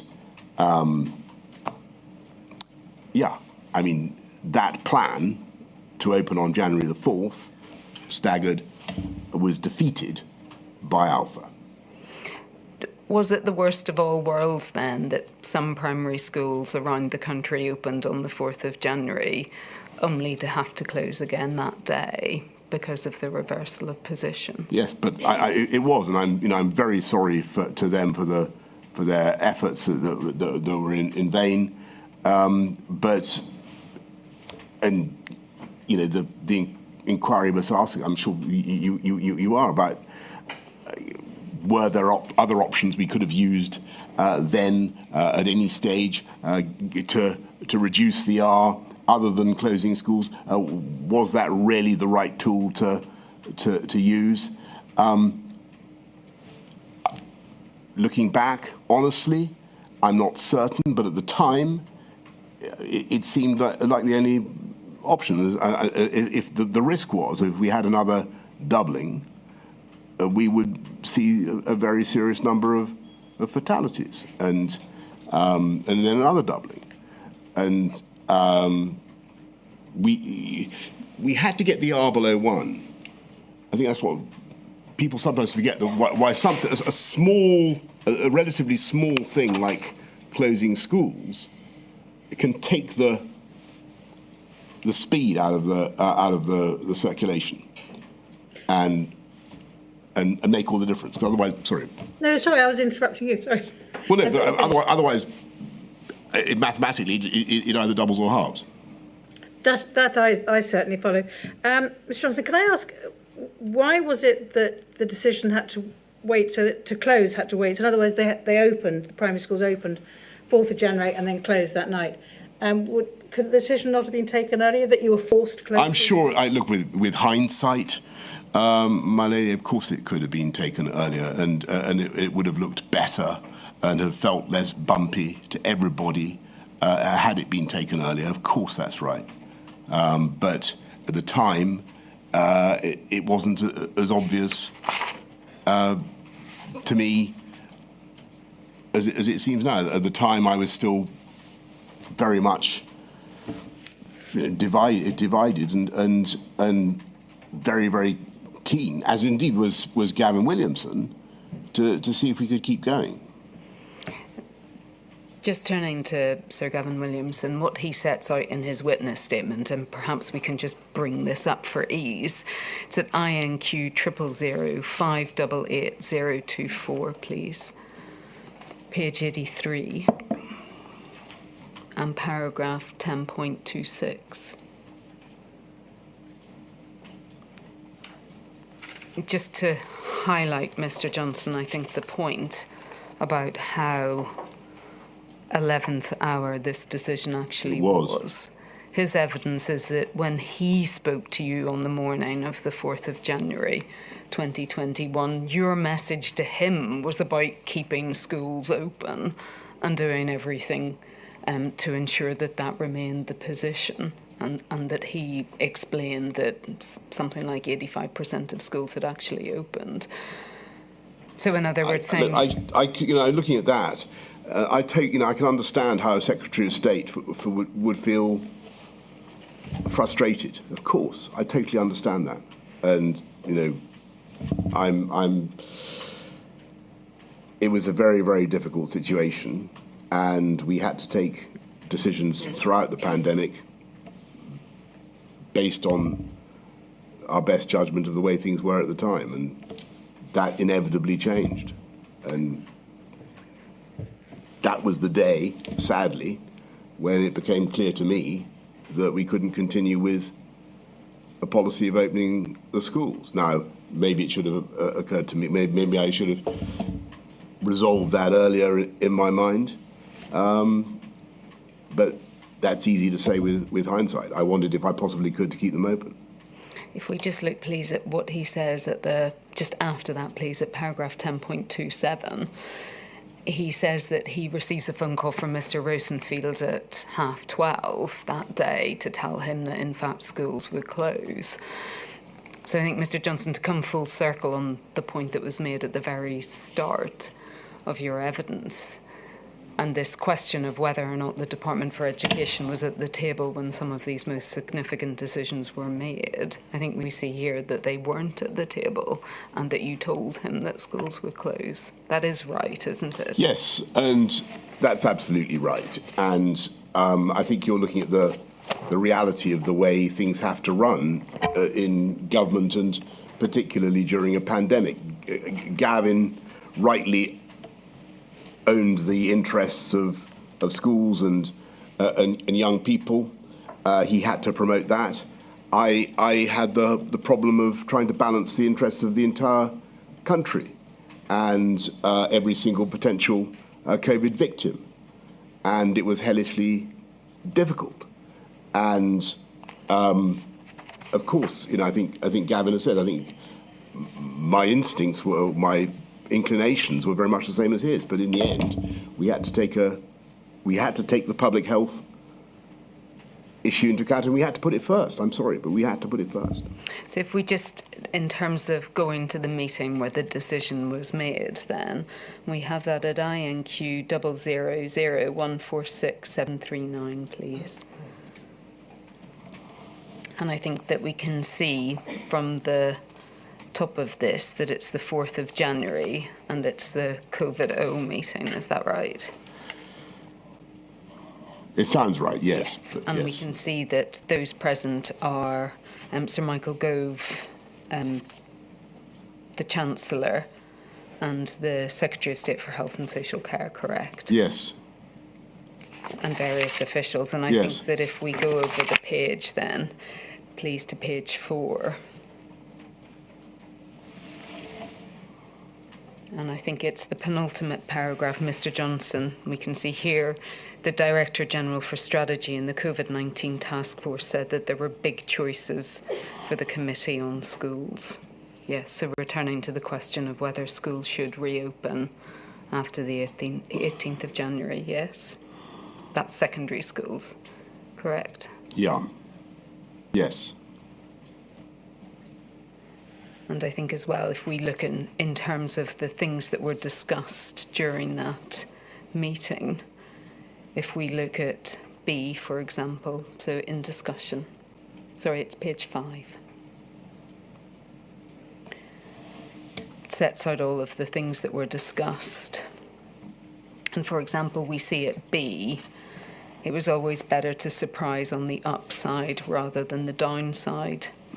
Therefore, government should act quickly and robustly to close all schools. Further on down, there was mass flagrant abuse of the rules, and unless measures taken were even tougher than in March, they would not be taken seriously. Yes? Yes, I don't remember that particular intervention, but that does not surprise me at all. And then a few paragraphs down from this paragraph E, any intervention would only be successful if it succeeded in changing public behaviour, yes? Yes. And then the reference there underneath it, G, that deaths had increased by 25% within a week, yes? So Yeah. the stark public health issue that you had to confront, correct? Correct. And then if we go over the page, please, to H, the suggestion that schools could resume face-to-face learning for all students at the end of January, from the February half term, or from the end of February, yes. Right. Yes. Yes. And I don't think we need to go through the whole of this document, but it is right, isn't it, that at the end of this meeting you then decided that you would close schools to all children once again, correct? Yes. Yes. I think that's right. This is the fourth of. Yes, it yes, is. absolutely. Yes. And it obviously fits in with what Sir Gavin Williamson has said, that he spoke to you first thing in the morning when it was, your message was, yes, schools are staying open, full steam ahead, so to speak, only for him to be told a couple of hours later that that was no longer the case, yes? That's correct. And that this was the meeting that happened in between to change the direction of travel, yes? There I'm not certain, but it looks fits there with would be plenty of discussions going on throughout the day and people bringing me bits of information, but that could well be how it happened. Yes, I just can't remember. But I think, Mr. Johnson, from everything you've said, you didn't see any issue about taking this decision on the 4th of January without having the Department for Education at the table to speak to any of these issues about education or when schools might be able to reopen or any of the other issues that were relevant. If you look at so I'd spent the day in contact with Gavin, I think by our own account of this thing. This day, I'm talking to him in the morning. I'm well aware of his position. I'm well aware of his concerns, and we've been talking about it the whole time, continuously. And as I said, I shared his instincts and understood very much what his message was. There was no need for I didn't need to hear him directly in my ear to understand what he would feel about this. But it was clear to me that because of Alpha, the balance of the argument had shifted, and I could have. I had no option. Given the facts as they presented themselves that day. I felt I had no option but to close down and or to prevent the reopening of schools. imagine the kind of factual. Imagine, well, you know, there's no need for me to go through it. Mr. Johnson, Sir Gavin Williamson has been very critical of the decisions to close schools on the 4th of January. And I understand why he feels as he does. And he's, you know, people are. He was the Secretary of State for Education. He wanted to see kids in school, and that's entirely laudable.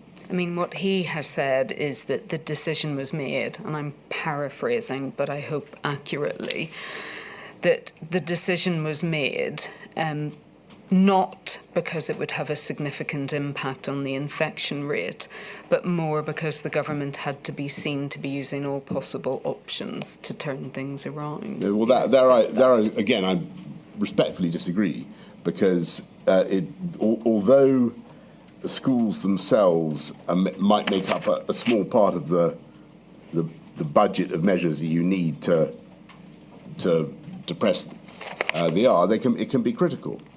And the problem with bringing the schools back, as everybody knows, is that there's a delay because of when the virus starts circulating in schools. There's a delay between the kids contracting it and then passing it on, and then the adults being infected. And so you're storing up potentially very, very big problems. And I think I understand his frustration, and it's a proper frustration on the part of a Secretary of State with a department to run who's thinking about kids and their interests. He said that it had, and I mean the closure of schools in January 2021 was likened to smashing a Ming vase on the floor. So in other words, that you had to do something, you had to make a bold move and something dramatic in order to get the public. We had to stop a second doubling or a doubling of the wave. I think the paper we've just been looking at said there'd been a 25% increase in deaths overnight. I think I may have got that wrong. You can't ignore that sort of data. And again, I'm putting the criticisms, Mr. Johnson, he makes, but he said that it was a panic decision and that it wasn't required. Well, you know, I respectfully disagree. It grieved everybody to have to do it. It's the last thing I wanted to do. But the numbers were very difficult to argue with. Can I ask, as far as you were concerned, in January 21, was there a direct causative link between closing schools and reducing the R number? Or was it the effect of closing schools on the public messaging, which seemed to be what one of the papers... The Ming vase point? Yeah. No, I think it was... well, I mean, obviously it was... Was it both? It was both. But as I understood it, the schools alone could take about 10 or 20% out of the R. So if the R is 1.1, that obviously gets you halving rather than doubling, and that's a critical thing. Thank you. Mr. Johnson, I think from everything you have said, that you accept that these periods of school closure had the most awful impact on all children in England of school age, and also a disproportionate impact on those most disadvantaged children in our society. Yeah. And it was for that reason, wasn't it, that you appointed Sir Kevin Collins as Educational Recovery Commissioner, is that right? Yeah.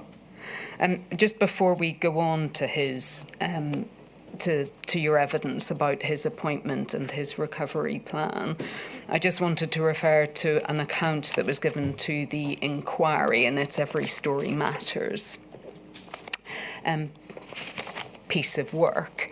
And this was selected because, on the one hand, it's probably a story that isn't that out of the ordinary for many young people, but I read it. It's about the footballer. Yes. Yes. I'm just going to, maybe if we bring that up on screen, please. But the parent who set out, my eldest son was expected to get scouted at 16 by a football club, but lockdown started shortly after his 16th birthday. After many months without intense training, his fitness and skills dropped, and he feels he was robbed of the chance to make it. This caused him to become depressed. Along with having missed his school leaving, GCSEs being ruined, not seeing his girlfriend, and all his social life being put to an end, his depression levels started to rise.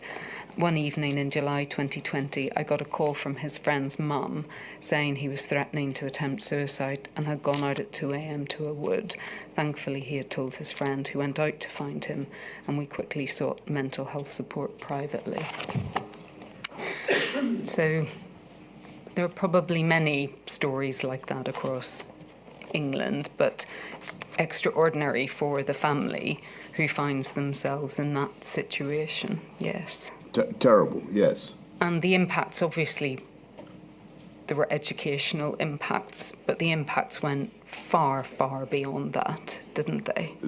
They did, and it was one of the reasons, whether the main reason, why I was so deeply reluctant to go with school closures throughout the time, because after the first lockdown, I went to see a school in. I saw several, but I remember going to one in Kent and talking to the kids. It was obvious that some had been fine, and some had been very far from fine. And I'd say the most had been fine, but a significant number of kids were very badly affected by this thing, and it was very difficult to remediate. And we did our best, as I've said out in my statement. Do you think the consequences proved to be worse than you anticipated?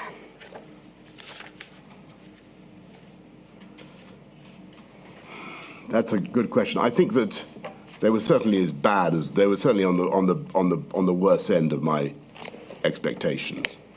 Some of the things that happened, yeah. So the appointment of Sir Kevin Collins was a chance, wasn't it, to help children recover and to compensate for the sacrifice that they had made, which was largely for the benefit of everyone else in society. Do you agree? Right. And Sir Kevin Collins, and we can bring this up quickly, I think, it's at INQ 000542716, page 1, please. This is a very neat visual representation of what he was suggesting by way of his recovery plan. Do you agree? Yes, absolutely. And the one thing that I think he placed a real premium on, and we'll come to this in terms of its cost, was adding to the time that children would have in school.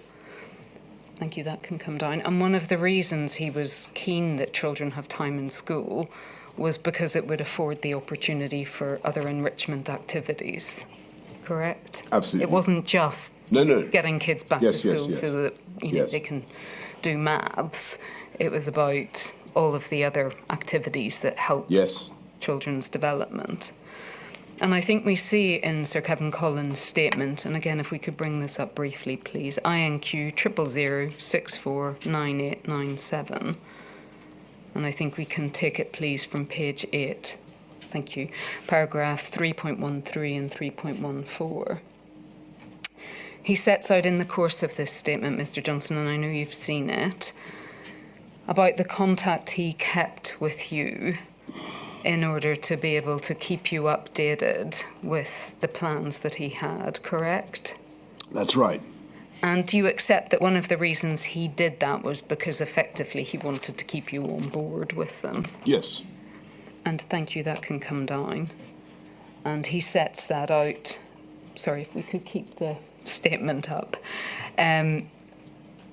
he sets out from paragraph 3.23 onwards about the updating that he provided to you. It's 3.23. So he sets out here, I won't read through all of this, Mr. Johnson, but that he had sent you a note on the 26th of February, and where he had sets out here the amount of loss that school closures had produced, the economic loss. And if we could just carry on, please. At 3.24, he explains that he set out the pillars of his plan. Thank you. At 3.25, I think an endorsing note from you that you were pleased with his direction of travel. And then at 3.26 and 3.27, he explains that he also made clear the costs of his plans as well, correct? Yes. And I think importantly, for our purposes, he sets that out at 3.27. So in other words, on the 5th of March, Yes. he had provided the costings. And he explains, and again, we can take this from 3.39, please.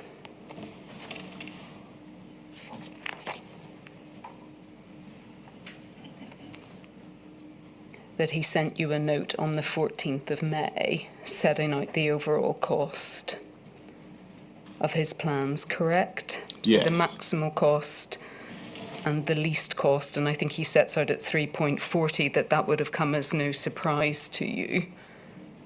Yes. Because he had set that out a number of months before, correct? Yes.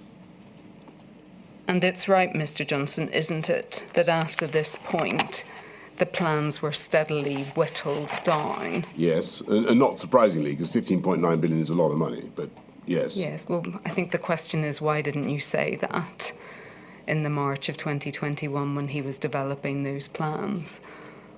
Well, because I wanted to test his proposals, and I wanted to see the evidential basis for what he was arguing for.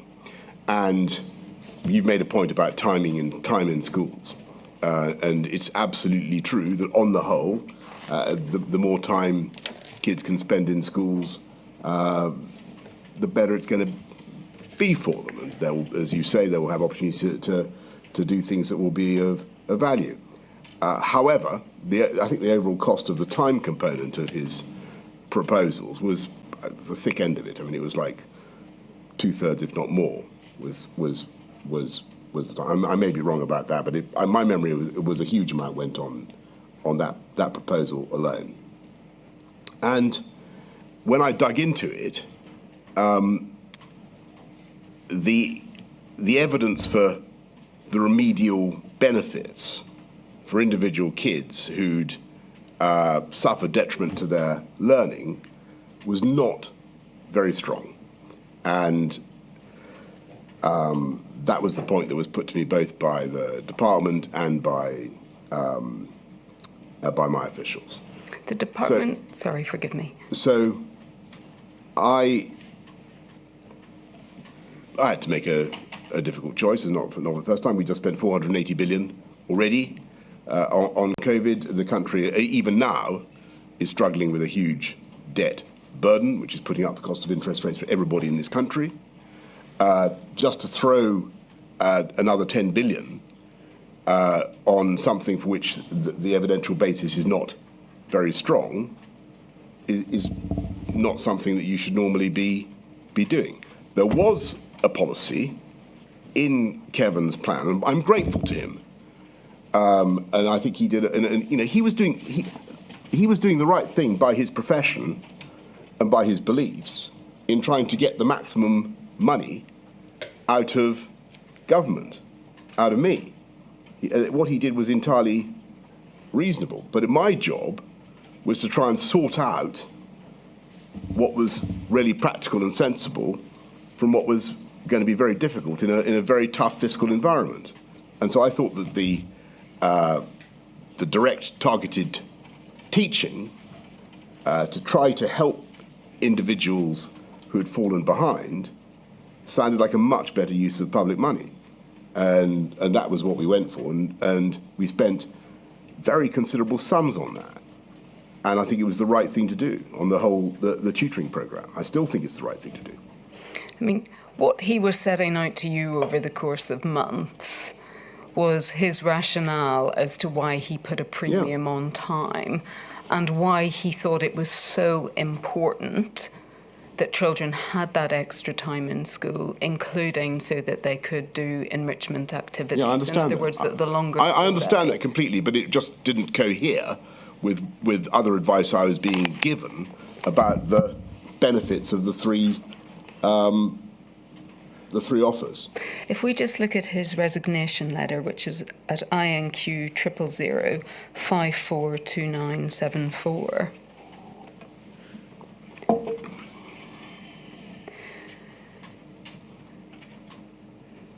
Because it's right, isn't it, Mr. Johnson, that when he saw how much the plans had been whittled down and the amount of proposed spending, that he felt his position was untenable, correct?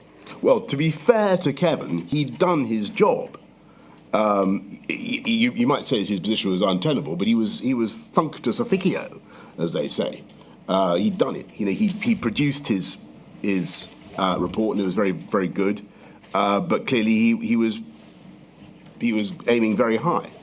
Well, he wasn't functus because he resigned, correct? And you had wanted him to stay on, hadn't you, and to endorse the plans? That would have been great. But that would have been great. Yes. Look, I mean, of course, I regret his resignation. But I mean, he'd done what I needed to do. He'd done a great deal of work, and I'm very grateful to him because he had looked genuinely and hard at how you could help kids who'd suffered from COVID. Now, I had to put that through our Mensa and work out what was really valuable and where we would end up. And the advice I was being given was that the policy with the greatest benefits was the targeted teaching. Just looking at his resignation letter, and again, I won't read all of this out. He sets out at the third paragraph about your ambition to recover the lost learning, and sets out that he then, I think, regarded that as his responsibility to try and deliver it. That he set out in the paragraph, we see this in the paragraph below, I told you I do not believe it will be possible to deliver a successful recovery without significantly greater support than the government has to date indicated it intends to provide, and setting out his fear that it was a false economy. And then that paragraph below, I believe our approach to recovery should also offer children opportunities to re-engage with sport, music and the rich range of activities that define a great education. I proposed extending school time as a way to provide this breadth, as well as to ensure that additional academic support does not cause existing enrichment activities to be squeezed out. And then goes on to set out at the end, I suppose, the rationale for his resignation. I do not believe it's credible that a successful recovery can be achieved with a programme of support of this size. Well, I really am grateful to Kevin for what he did, and I respect his opinion. And look, in an ideal world, clearly we would all like to see all our children better provided for all the things that he mentions.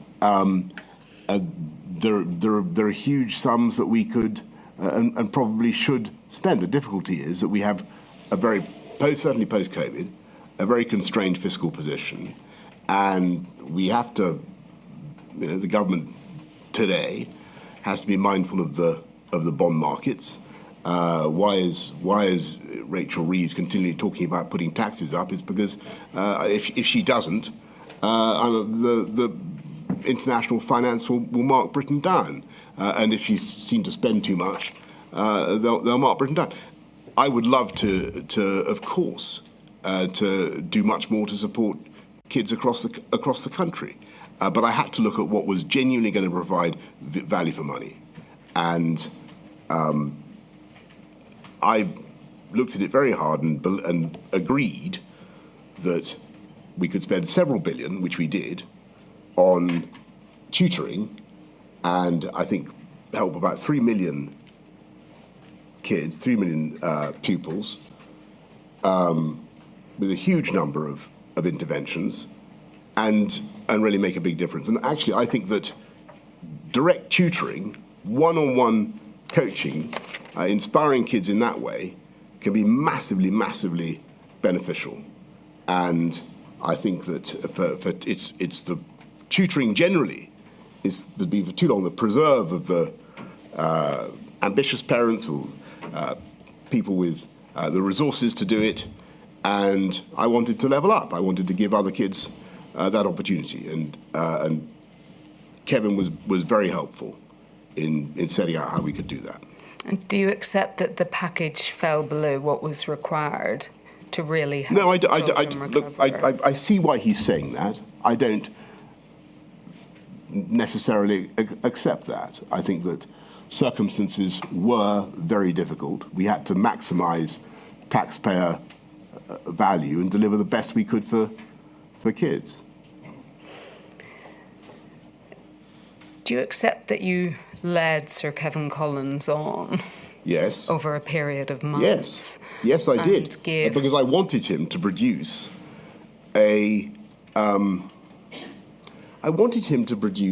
his wish list.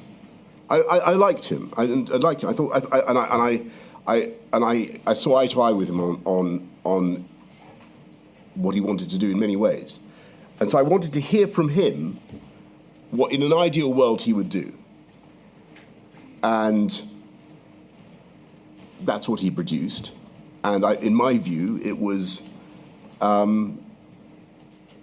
simply the parts that he mentions in that letter were too expensive and didn't have the same impact as some of the other proposals.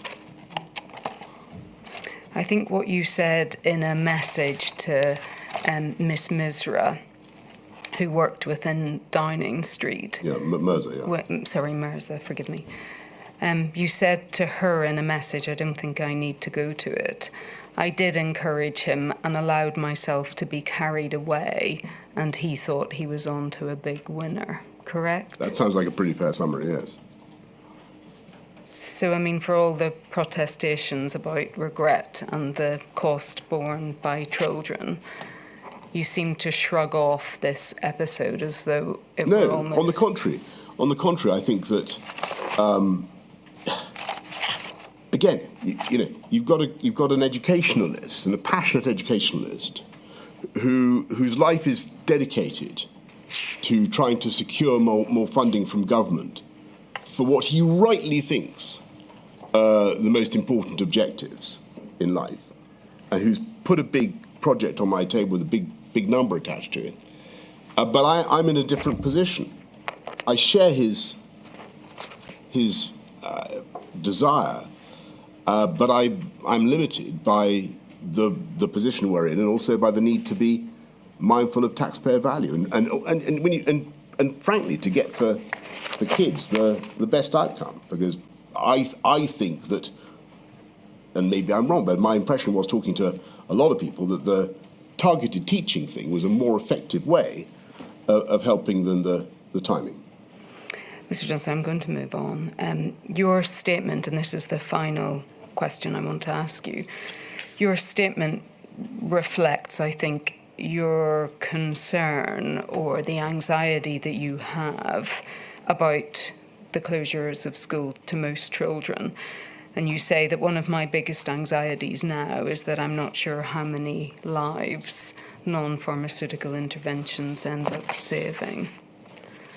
But reflecting on everything, and in terms of the evidence that you've given today, it does seem clear that you thought that it was right to close schools to most children in March 2020 and in January 2021 because it would save lives. Is that right? I did, and I still do. Though I think what I would now say is, and I know the inquiry will want to think about future people who find themselves in the position I was in. Given the detriments, given the suffering, given the damage, was there another way of reducing the budget of risk? Was there another thing we could have done? Was there another shot we could have played? And I don't know the answer to that. Nor can I really be certain what would have happened if we'd gone with what Gavin and the DFE wanted on January the 4th, 2021, and kept going. What would really have happened? I can't know. None of us can know. But the predictions were really grim. My lady, those are my questions. Great. Thank you very much indeed, Ms. Sullivan. Ms. Hannett. Ms. Hannett's just there, Mr. Johnson. Thank you, my lady. Thank you.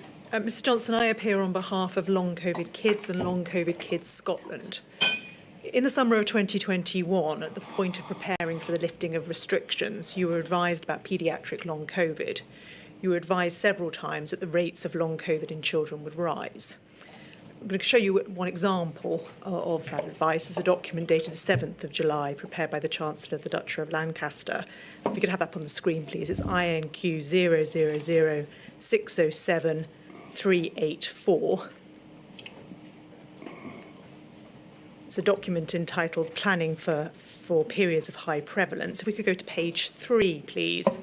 Paragraph 6, Roman 1, letter D, long COVID in children. You'll see it says, children represent a large unvaccinated population. We can expect cases to rise rapidly in the group. By this point, so summer 2021, it's right that the government should have provided parents with the information it held about the accepted risk of paediatric long COVID. Instead, there was no formal announcement or advice by government given about this risk, either then or indeed at all. Well, thank you very much, and I want to repeat my sympathies for the sufferers of long COVID, which, as everybody knows, it took me personally as Prime Minister some time to establish, and the facts about long COVID it took a while to be produced for me. And if we had this before, my lady, with the requests I made for a paper on it. As for long COVID in children, I honestly don't remember being advised about the impacts of long COVID of COVID-19 in children, and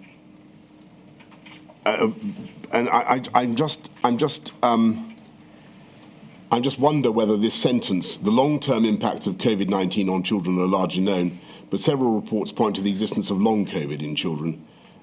I'm confused by that sentence. I have to. Can I put it this way, Mr. admit, Johnson? and I wonder whether it contains a mistake, because Mr. Johnson, you'll forgive me. I've got limited time. Can I just follow up in this way?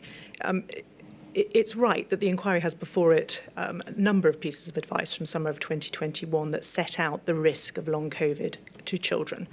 The government never communicated that risk to parents in summer of 2021. Do you accept that it ought to have done so?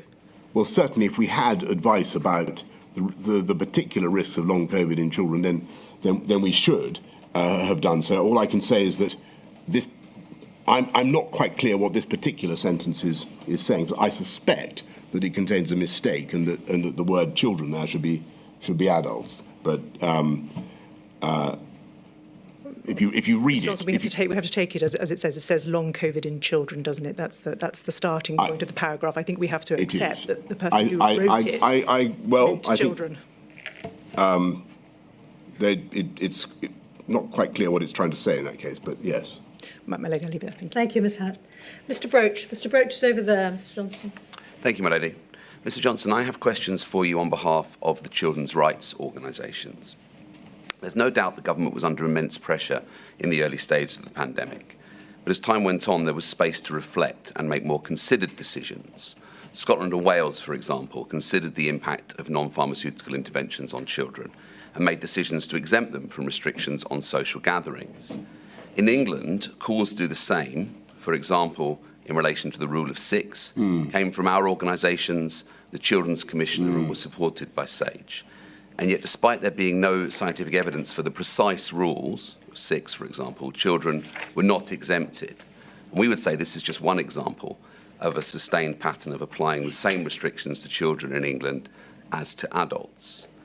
Would you accept the reality was the government didn't consider children as rights holders in their own right and was seeing them merely through the lens of virus transmission and prioritising enforcement of the rules? I think that you're making a fair point about the rules generally.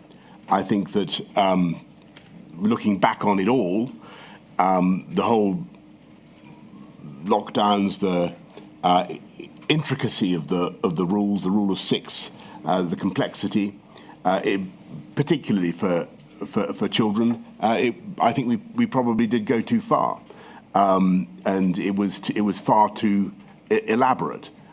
Maybe we could have found a way of exempting children. It's a very fair point. Thank you, Mr. Johnson. In his evidence yesterday, Professor Whitty described that there was a budget of allowances and it was open to the government to decide how essentially to spend those allowances. Would you accept the government should have spent more of the social allowances in relation to children rather than focusing on matters that would have benefited adults and the economy? I do think that should be given much greater consideration. Look, I mean, I think we're going to have to, if hopefully this thing never happens again, but if we have to do anything like this again, I think we're really going to have to consider the whole NPI system, lockdowns, whether we want to go down that route at all, particularly whether we want to close schools, because, it really should be a measure of last resort. In the budget of allowances that you speak of, it should be the very last one to be spent, to be used, and we've got to find better ways of doing this.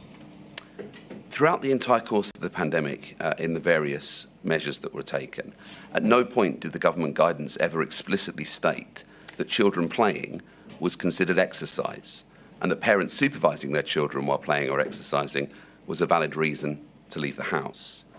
The inquiry has heard powerful evidence from playing out in this module on this issue, including the particular difficulties for disadvantaged children, those who lacked private outdoor space. Was the impact on children's ability to play and exercise of the various rules and guidance and the disproportionate impact on disadvantaged children something that you actively considered at the time, or were you not aware of this particular problem?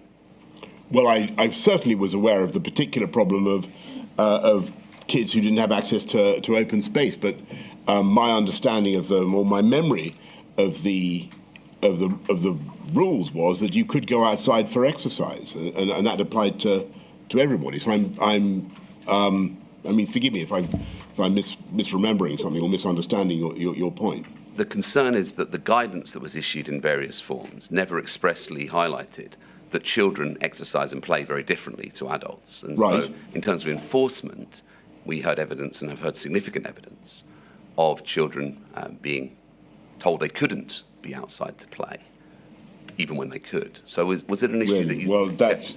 I'm very sorry to hear that.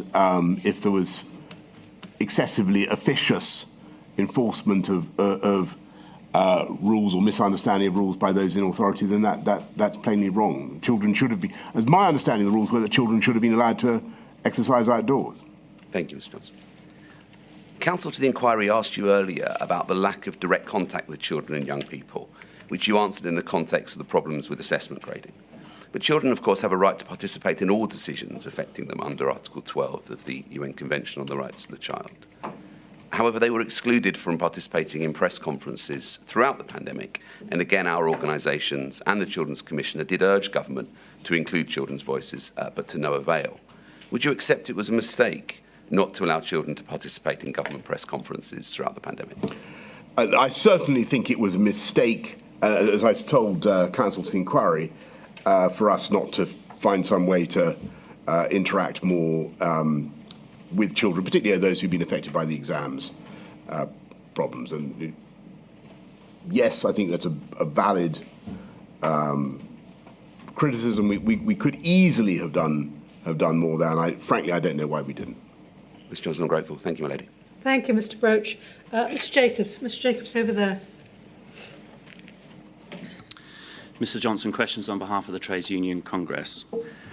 You've just given evidence and been asked questions about the R budget or the budget of risk and what may be the reality in a pandemic, that if school attendance is to be prioritised, that may require other parts of society to have or face greater restrictions. In August of 2020, with an R rate mercifully below 1 but precarious, and schools about to fully open and place an upward pressure on the R rate, the Eat Out to Help Out scheme encouraged significant numbers to socialise in restaurants. Rather than manage the R budget so as to facilitate school attendance and prioritise school attendance, was that an example of the government doing the opposite?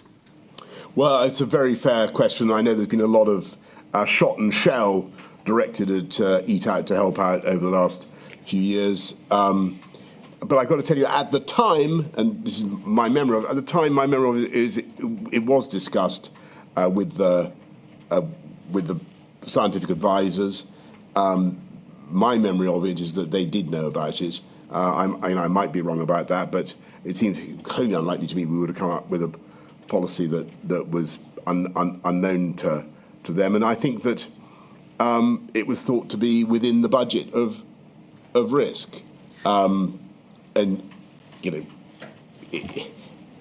we had an economy that was really struggling. Mr. Johnson, you may be answering questions that Mr. Keith asked you in Module 2 about the scientific advice and what have you, which I don't want to get into. I mean, yes, in simplistic terms, a national scheme to incentivise sitting in restaurants would seem, without needing terribly significant scientific acumen, to have an upward pressure on the R rate. So on this question of prioritisation, do you think actually on reflection that was the government not prioritising facilitating school attendance? I think it's genuinely. I think it's impossible to know. I think that's the terrible reality of all these interventions is we don't know the individual value of any of them. We speak about schools being 10 to 20% or whatever, but we don't know. I think that it was felt at the time that, given where the R was, given the state of the economy, it was reasonable to proceed with Eat Out to Help Out. Would you question that in retrospect? Well, lots of people have. But what it was that actually pushed the R back over 1, who knows? I'm going to try and deal with another topic in my time. Proactive engagement with unions in the education sector. You've been asked about a decision you made on the 6th of August 2020 to not share contingency plans.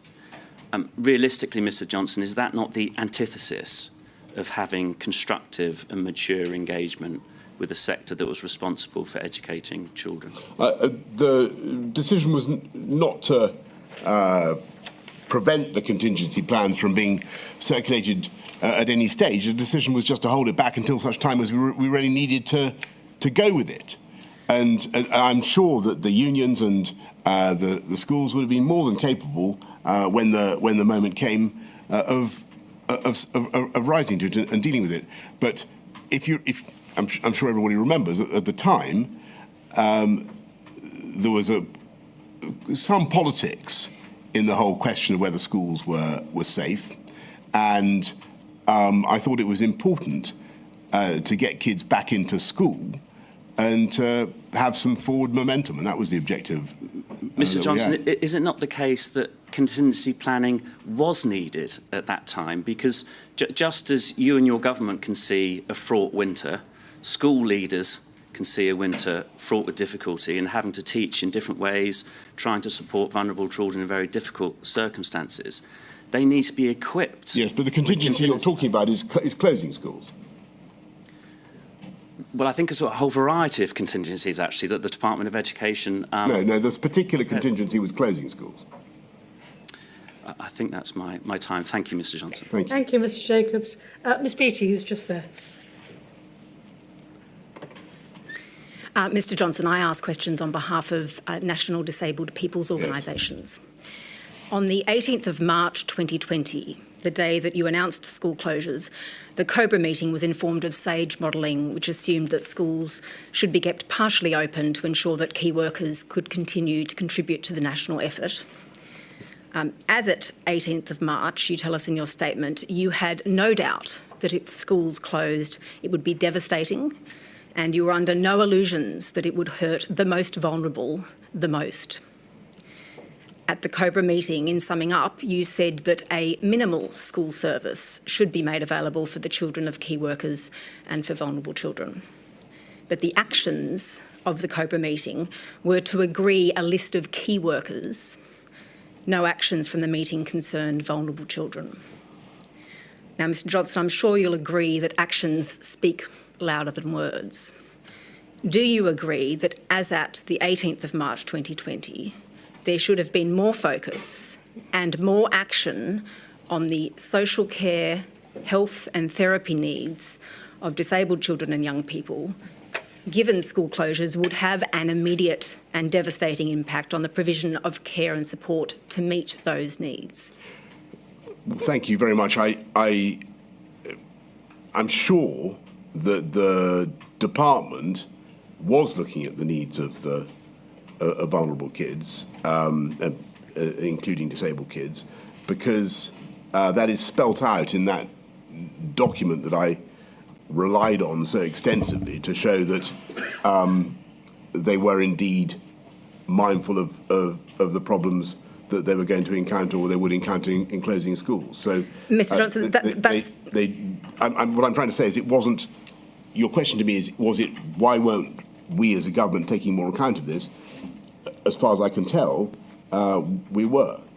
And so that is the paper which Council of the Inquiry took you to before of the 15th of March, the citing note, where you agreed that there was nothing of substance on vulnerable children and support and services for vulnerable children, that the paper didn't deal with that. Is that correct? No, my impression was that it did mention vulnerable children. I don't have it before me now, but I remember it. I think it mentioned them. It mentioned them and it had nothing of substance. And you agreed when Ms Dobbin put it to you earlier that it did have nothing on substance on vulnerable children. Is that right? Well, I honestly, if that's what I don't remember saying that to Mrs Dobbin, but perhaps I did agree with her assertion. All I can say is that if you look at that paper, it contains a reference to the needs of vulnerable children. And perhaps we could have done more, and I'm more willing to accept that there were lessons we could have learned, and more we could have done. But it struck me then that was a pretty comprehensive list of the issues that the department faced. So it may have been a list of the issues, but what concrete measures did you put in place, or did you know were being put in place at the time to avert what you say you knew then was an immediate and devastating impact which would hurt the most vulnerable the most? Well, as far as I can remember, the most important thing we did was to try to keep schools open. Right, that was our best answer.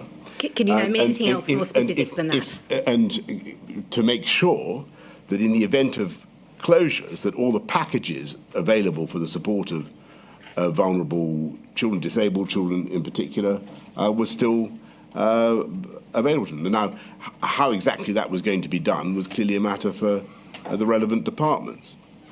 So, Mr Johnson, your answer seems to amount to the fact that you are taking steps to try to keep schools open. Is it in fact the case Yes. that the government's primary concern at that time was to make provision of a minimal school service for the children of key workers with insufficient focus on the needs of vulnerable children? I honestly, children? I doubt very much that we ignored the interests of vulnerable children. I really do. But it's now so long ago that I'd have to go back over the papers and look and see what we put in place. Nothing springs to mind. Well, not at this stage, and not without, I'm afraid, without notice of your question. But I'd be happy to write to you.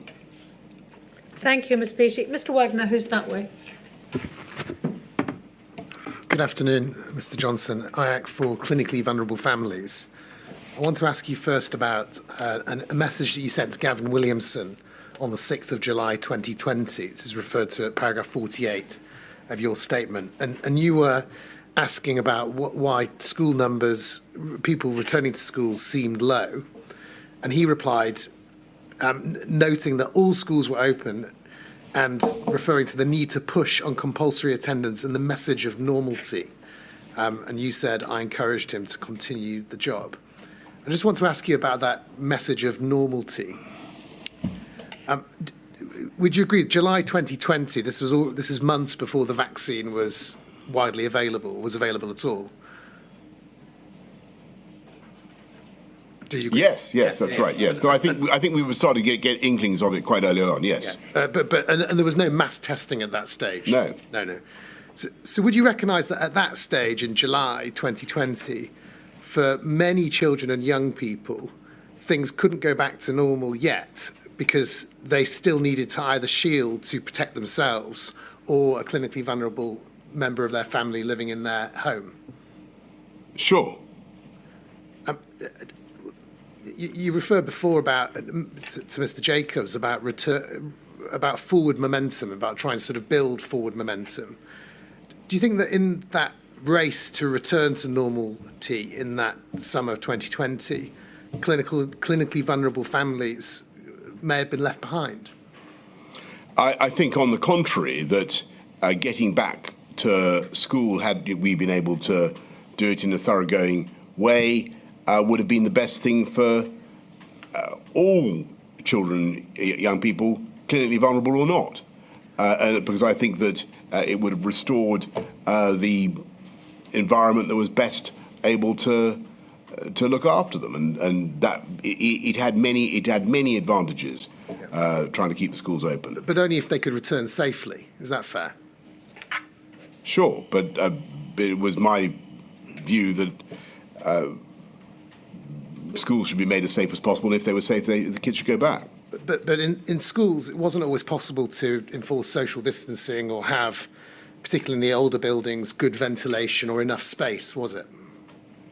No, it was very tricky, but the schools did a remarkable job, and one of the reasons why we staggered the return in June of 2020 was precisely because we couldn't get everybody back in at once. But the result of that, wasn't it, that it was sometimes not safe for clinically vulnerable children or children who might take COVID back to their clinically vulnerable family members to return?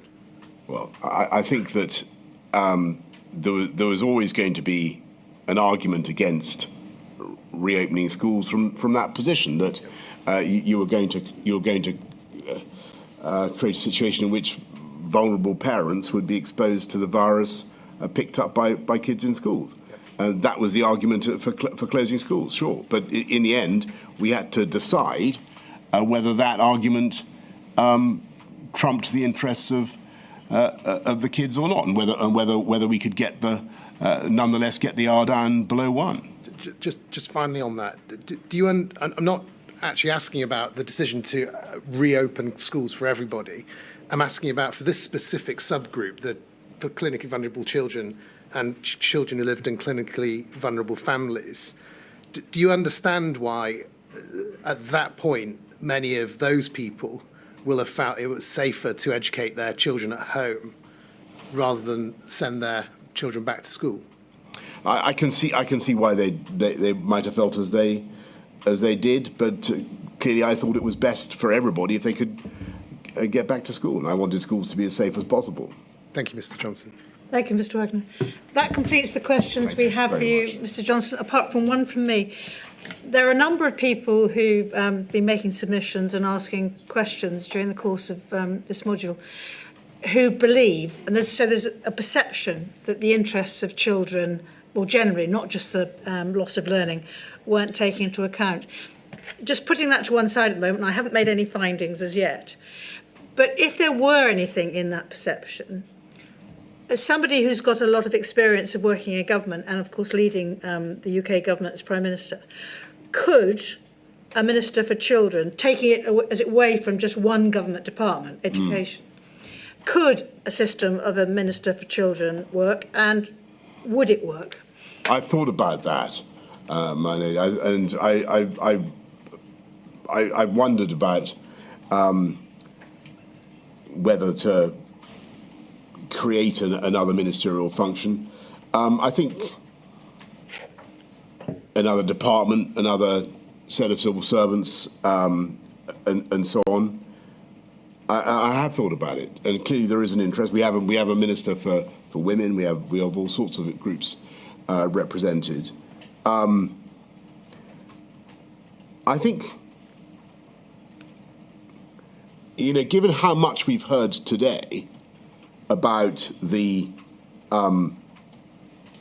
Department of Education's desire to keep proper desire to keep schools open and to represent the interests of children and young people, I think on the whole I would apply Occam's razor to this one, and I would probably keep it with DFE. But because I think that in the end the parents should be responsible for children, is what I would say. Maybe an old-fashioned view, but that's what I would say. But the interests of children cross government departments, don't they? So, for example, detained children would be Home Office. Yeah, I mean, that is true. Look, I'm not remotely hostile to the idea. I just think, you've got to think very hard before you create new departments, divisions, new roles in government. We've seen already throughout this debate, how fractious and difficult it becomes when different ministerial interests start to collide, and we've got quite enough around the table on a subject like this. That's what I would say. That completes the questions we have for you, therefore, Mr. Johnson, and that completes the assistance that you're going to have to give the inquiry. Sorry, I'm so sorry. I think you did that last time too. I think you're obviously in a great rush to leave me. Sorry, it's like when the speaker stands up at the end of PMQs, you just belt for it, you just run for it. That's what. Understood. Sorry. I appreciate you didn't intend any discourtesy. Sorry, forgive me. No, don't worry. Forgive me. Anyway, thank you very much indeed for the help that you've given to the inquiry. That's it. Thank you so much, my name. Thank you. I shall return at 5 to 2. All rise. What do you think was most significant that was revealed to the inquiry today? Well, there was a huge amount of detail, and you can understand why at times emotions even seem to be running high. I actually just passed a woman as I was heading out of the inquiry room who was in tears, and she was clearly an activist, possibly a member of the affected or bereaved families here, to bear witness to Boris Johnson's testimony. And we're at phase 8, module 8 of the long-running COVID inquiry, which is focusing on the impact that the pandemic had on children and young people. And of course, at the time and in hindsight for many years since, one of the most controversial elements of the way the government responded and of the aspects of lockdown was the decision to close schools and the various impacts that, of course, COVID, the pandemic and lockdowns had on children and young people, particularly their mental health, but also their education. And some of the themes that were picked up today, of course, was around that initial decision to close schools en masse in March 2020. Also issues around around the way exams were initially graded with use of a controversial algorithm in the summer of 2020. And then that following year, right at the start of 2021, the flip-flopping between reopening and then suddenly pulling the rug away from students and teachers with schools closing after just a day. All these and more came up today. Now, Boris Johnson stressed that the closure of schools he always saw as a nightmare scenario.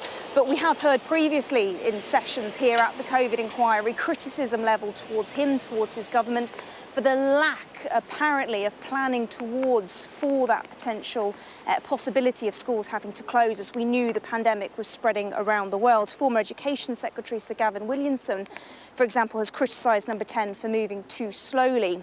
And the former Department for Education Schools Director General as well, Sir Jim Coles, he actually claimed it was an extraordinary dereliction of duty for the Department for Education to have not planned for school closures sooner than March 2020. This is something Boris Johnson denied here today, that language certainly, saying he had assumed that the language would have made it clear to the Department for Education that school closures were a potential possibility and he'd assumed they'd be planning for it. We also heard about the algorithm, that decision to downgrade exam results in the summer of 2020. Boris Johnson actually at times getting quite tetchy there. He described it all as a disaster, but he said it was a really difficult thing to try and manage. And we saw those WhatsApp messages between himself and Dominic Cummings that summer in which he described himself as in a homicidal mood, thanks to the exam results fiasco. And we also learned that at the point Boris Johnson was even considering sacking his Education Secretary, Sir Gavin Williamson. Finally, we also heard about that decision to suddenly shut schools in January 2021. Boris Johnson saying of all the moments that really was low, it was really terrible. In hindsight, he said it could have been dealt with better, but at the time, and this was the theme throughout his evidence here today, he said it was about trying to do the best with a dreadfully difficult situation. And he said really children he knows suffered as a result of that, but it was just about trying to grapple with the ever-changing science and a very difficult set of circumstances. Rachel, thank you very much. Well, let's talk now to our education reporter, Anjum Pierbakis, who's here with me in the studio. And Anjum, you're an education reporter now, but at the time of COVID, you were a teacher. What was it like at the coalface when all of this was going on, when the rules seemed to change on a daily basis? It was incredibly frustrating, I think, for teachers and school leaders who were having to make decisions on a daily basis, like you say, but with little guidance and direction from government. And often it would be at the beginning of a holiday where there'd be some instructions or some decisions that were being made, and they'd be very late in the day. And what we saw this morning in the inquiry was actually there was information prepared earlier that the government was aware of, but they didn't share with the sector in a timely fashion so that planning and purposeful kind of preparations could be made within the sector. And I think school leaders and schools across the country were facing incredibly challenging circumstances during COVID and the pandemic, and every phase brought its own set. So we talked about the exams situation with the A-levels and GCSEs being downgraded, and that had a huge impact. At the time I was head of year 12 or 13, and I saw how some students weren't able to make their university offers and the real impact of that on children and children's lives. And then we had the impact of opening schools when schools weren't really ready, and that mass testing pressure that was then handed over to schools, another responsibility where you've got schools that are, 1,500, 2,000 children who are coming in on a day-to-day basis, and you're having to administer either tests for them and ensuring that they are testing and their families are given the right measures to test with. And then we had the fallout of people who were unable to keep their jobs. And so we had this huge financial burden on families where children were struggling to have those free school meals when schools were closed. And I know school leaders across the country were trying to cater for that. I know personally school leaders that were delivering food parcels to make sure children were eating and were being given the provision that they could, survive, that they would have if they had been at school. And the whole access to digital access so that children could access lessons online. And we had children who were sharing devices with siblings and sometimes parents, as parents were now having to work from home. It was an absolute minefield. And what we've learned this morning through the inquiry is there could have been better planning, there could have been more procedures, there could have been more transparency with the sector that would have alleviated so many of those issues that were raised in the inquiry this morning. Anjum, really good to get your insight. Thank you.